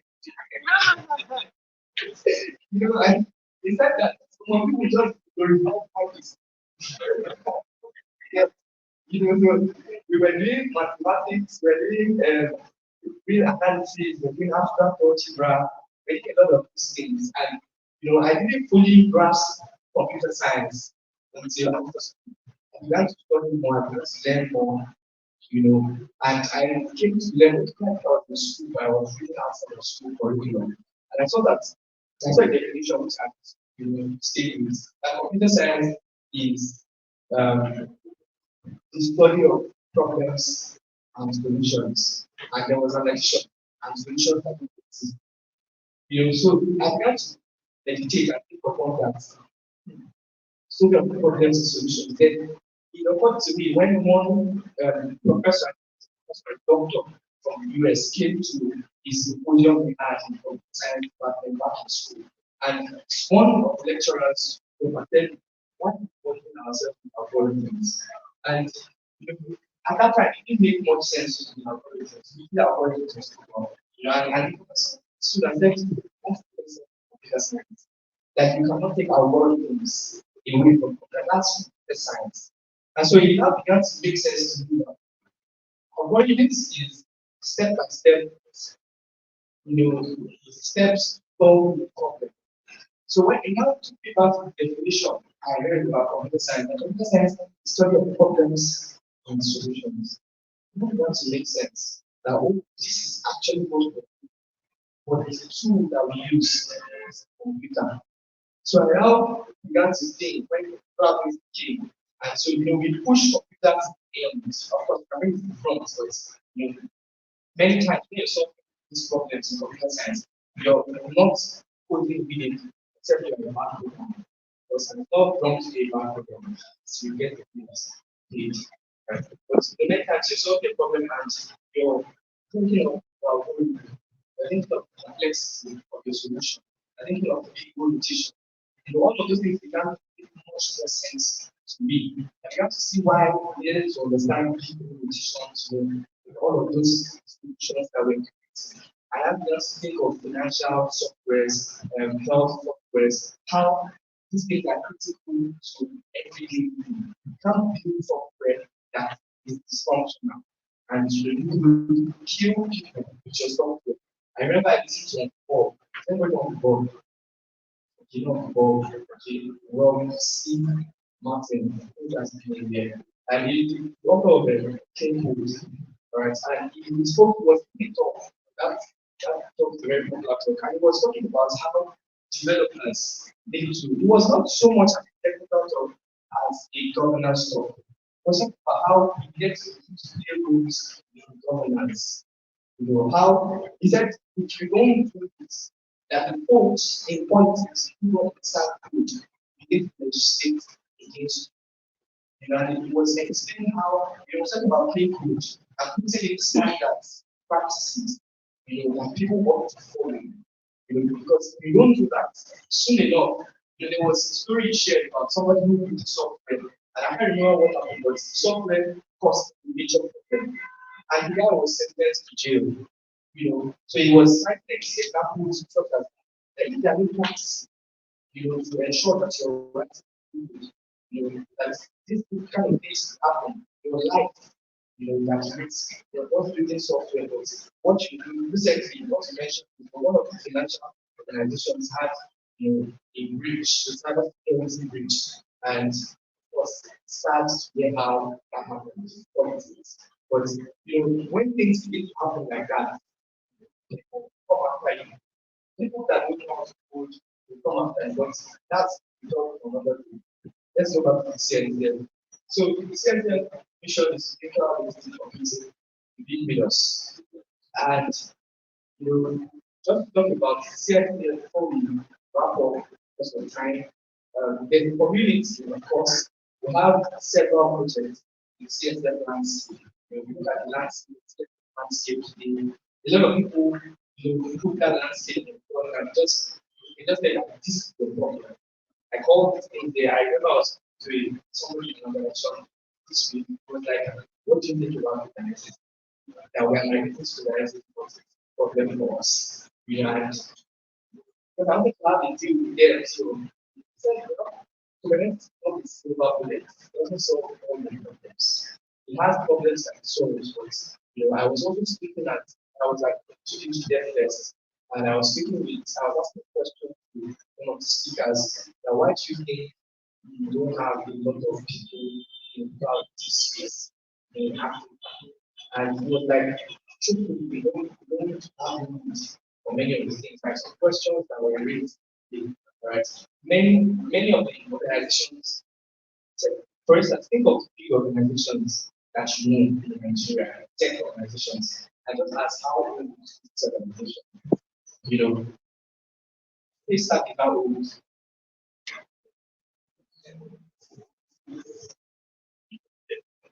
So you can count their years on like two hands, right? We look at other organizations. So they are still quite, in terms of age maturity, they're still like startups. Yes, and so our big organizations in Nigeria, many of them are startups. You understand? So it may not make sense to take a rocket launcher, to 95 and this is it did not make so much sense. Of course, this organization use tools like this, but many other organizations really don't need to benefit this. You're a startup, you're a one-man developer, just everything Linux server, installation, and close your eyes. But so many times we try to just jump on trends, and all of these things. But that aside, let's be very good too. Alright. Then the next something. You may not be for the organization, but you can learn on the things from the community, from the way software is built, from how open source works and things like that. So I'm a very big fan of Kubernetes. I joined the Kubernetes community in 2020 and I joined the Kubernetes all the way. So I'm in community, this community, globally there's hundreds of projects. There's Kubernetes, there's ROC, like Manase spoke about, there's mention many of well, we may not know those technologies, but they will not. In continuous integration, continuous deployment and technology, there you can have a look at the landscape. In database management, there's in technology, different central landscape. In Kubernetes, not even only the orchestration that exists. There are other technologies like that network landscape, which come together. All right. And so there are over 700 CNCF member organizations. All right. So 50 partners, like MVP partners are these organizations. So if you are able to work with Google or in Microsoft or one of these top, Fan, Man, all of these kind of things, these organizations heavily support CNCF. So it just makes sense, even financially, right, to learn these things. I'm sure, somebody was asking and I said, sorry, I'm not worried. So somebody was asking about helping to start an IT team, and that's very much IT, like the technology in the departments, right? And I said, sir, truth be told, the vision of every tech person in Nigeria is to Japan. Like most of them, now may not be Japan physically, all right, but you get an international.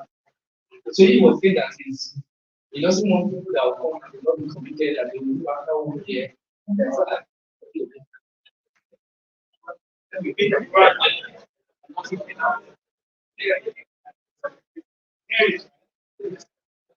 So I will say that you go for it, not pay well. And if you pay well, that does not mean it's not your side project.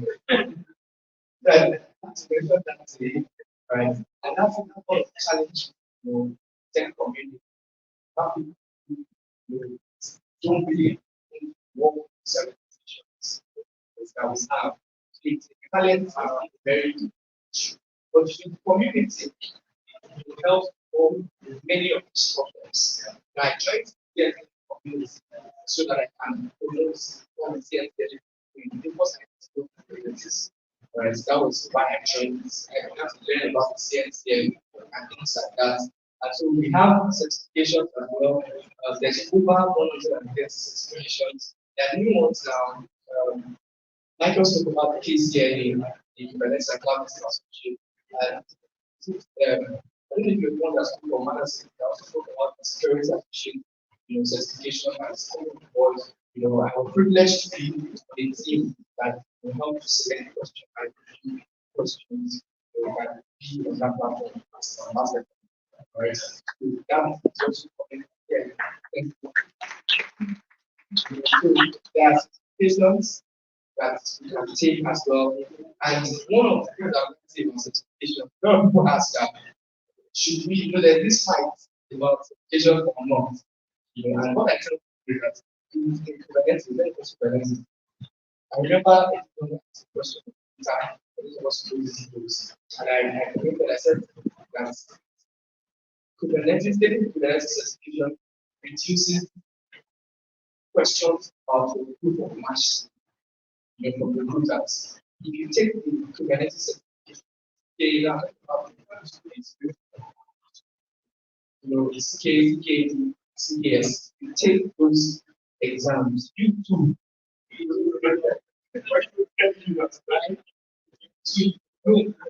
That when you are talking to people with that, I remember when I got my previous job and I was trying to negotiate. I told the lady, I think she was I said, I'm taking the CKA. Can't tell me that, right? Like I didn't accept what they were going to do because like okay, we're trying to do geography. I don't like hey, what geography. I'm say for you to understand what that means, so I can stay and I stay. What many people don't know, just think that okay, I have to exams. I failed at the first try. Yes. In fact, the reason why I did, I had to rush them because I did all three of them in the space of 1 month. Alright. The reason why I had to rush, no, don't think the bad guy, I paid money and it was going to expire. So I only for two, so it's not like bad guy. I failed. But I'm glad I passed the second try and people in my organization just started throwing the free. I remember one guy I said this much. He came to my team and was like, "Oh man, that's like failed on first try. People failed." I was like, "This is and then like I now felt like so but I had suspicion and me too I know that my hand touched something. Right. So I would advise time you have to work for it, go for it. If you don't have, there are opportunities. I've posted many of them on Twitter, how you can get certification.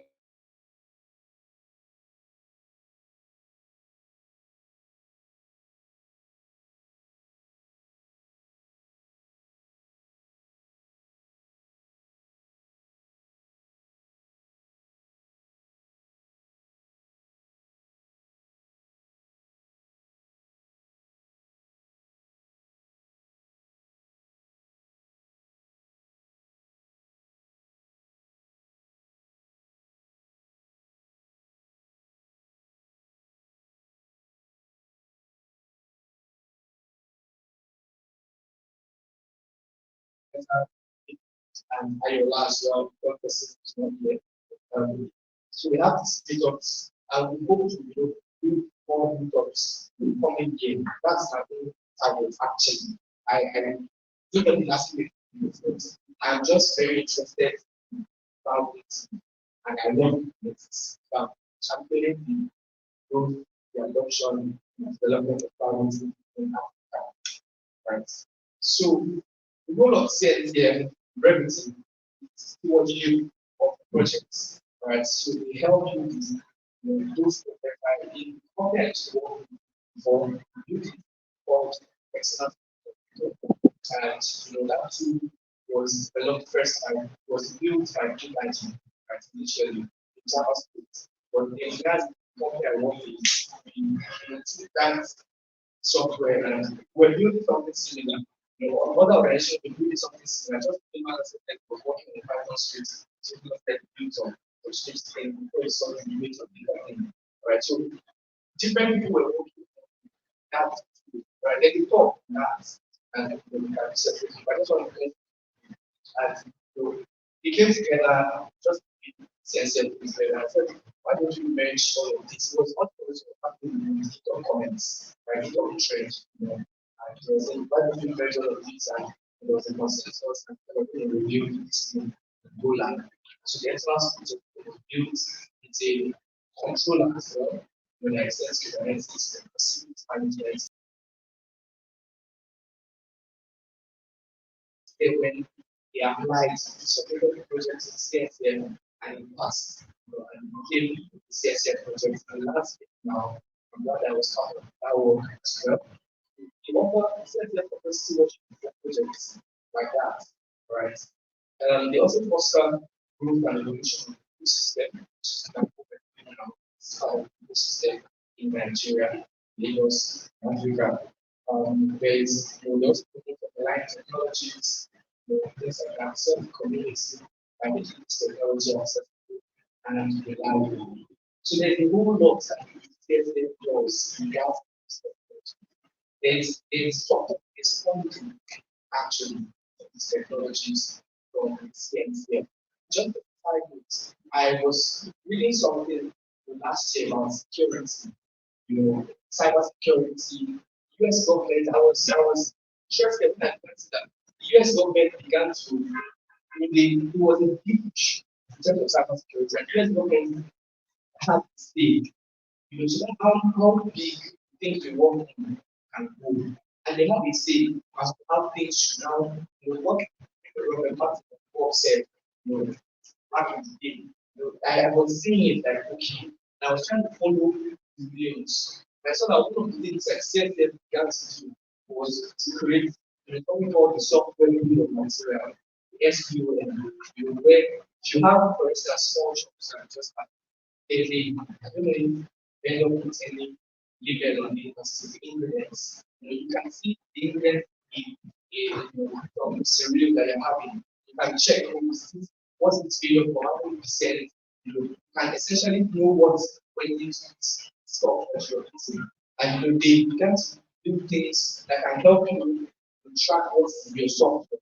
Because it's secure. If you don't know what's in your software, how can you control your secure? Everybody does NPM and so nobody really nobody goes to check and say, oh, what's you see 204 dependencies have dependencies that have other dependencies. And so this S or software bill of material will now show you and begin to see technologies in CSF landscape that can help with those kind of things. So it's not all we may say that things are ambiguous, not needed, but there's a reason why we came to be.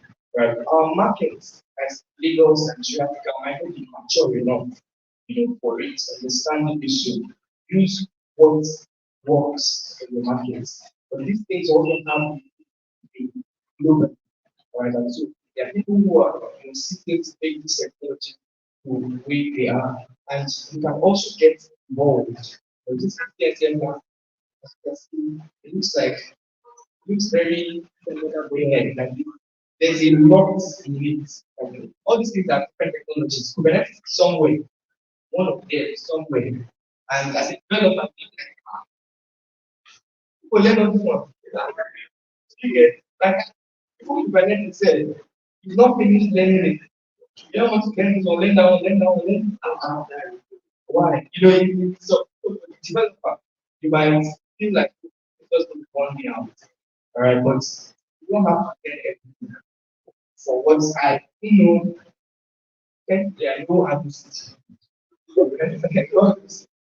I know somebody applied to speak at this conference and she began to I was reading slides and I said, "Oh, this doesn't, meet with what the center requires in our talks, right? We need things that are vendor neutral, we need things that are sincere, cloud native, you know, you know, related to cloud native essential. It was AWS, but it was things that we vendor neutral. You can talk about AWS in this talk, but find a way to maybe talk about the cloud native things in AWS. Talk about EKS, for instance. Yeah. And I'd like to speak and I really want people to apply to stay. But I began to look at that issue when she found a tool called Envoy. Alright, I've never bothered to do research. And when I saw it, I was like, nice. I began to look at the slide and I was like, okay, okay, okay. I said I need to check this out, try to understand. He said he doesn't really understand. And that's the next week of right. So I didn't know I've not used Envoy before. And I know history have studied so I've never used history before. All right, there are technologies that you will find in this landscape that you may not need to use, like Chike was saying, you don't necessarily need everything, but there are some that you can concentrate. So that's the landscape for itself. I write an information because everybody has complained about it. There's a link that it helps to access the file versions like this. Um, in the CNCF, there's a governing board, and for me, I actually saw opportunities rather than this volunteer work, but I see a lot of opportunities. When I began to study the CNCF, I was like, okay, wow, this is much big an organization, right? It open source, but if something is free, if somebody is paying for it, right? And so companies actually put money into the CNCF. And so the CNCF actually has staff. I mean, I know one of the organizers of Kids in Africa, also, it's not just Nigeria, but organizers works in CNCF as a developer advocate. Right? I didn't even know that you could work in the CNCF. I thought it was just community work, but still part of it. But there's a working board in the sense that there's responsible for marketing and other things outside, and also insurance. They not make technical decisions. There's another policy that's responsible. Sorry about this. So many slides. Somebody who was in the organization. Let's give a shout out to her.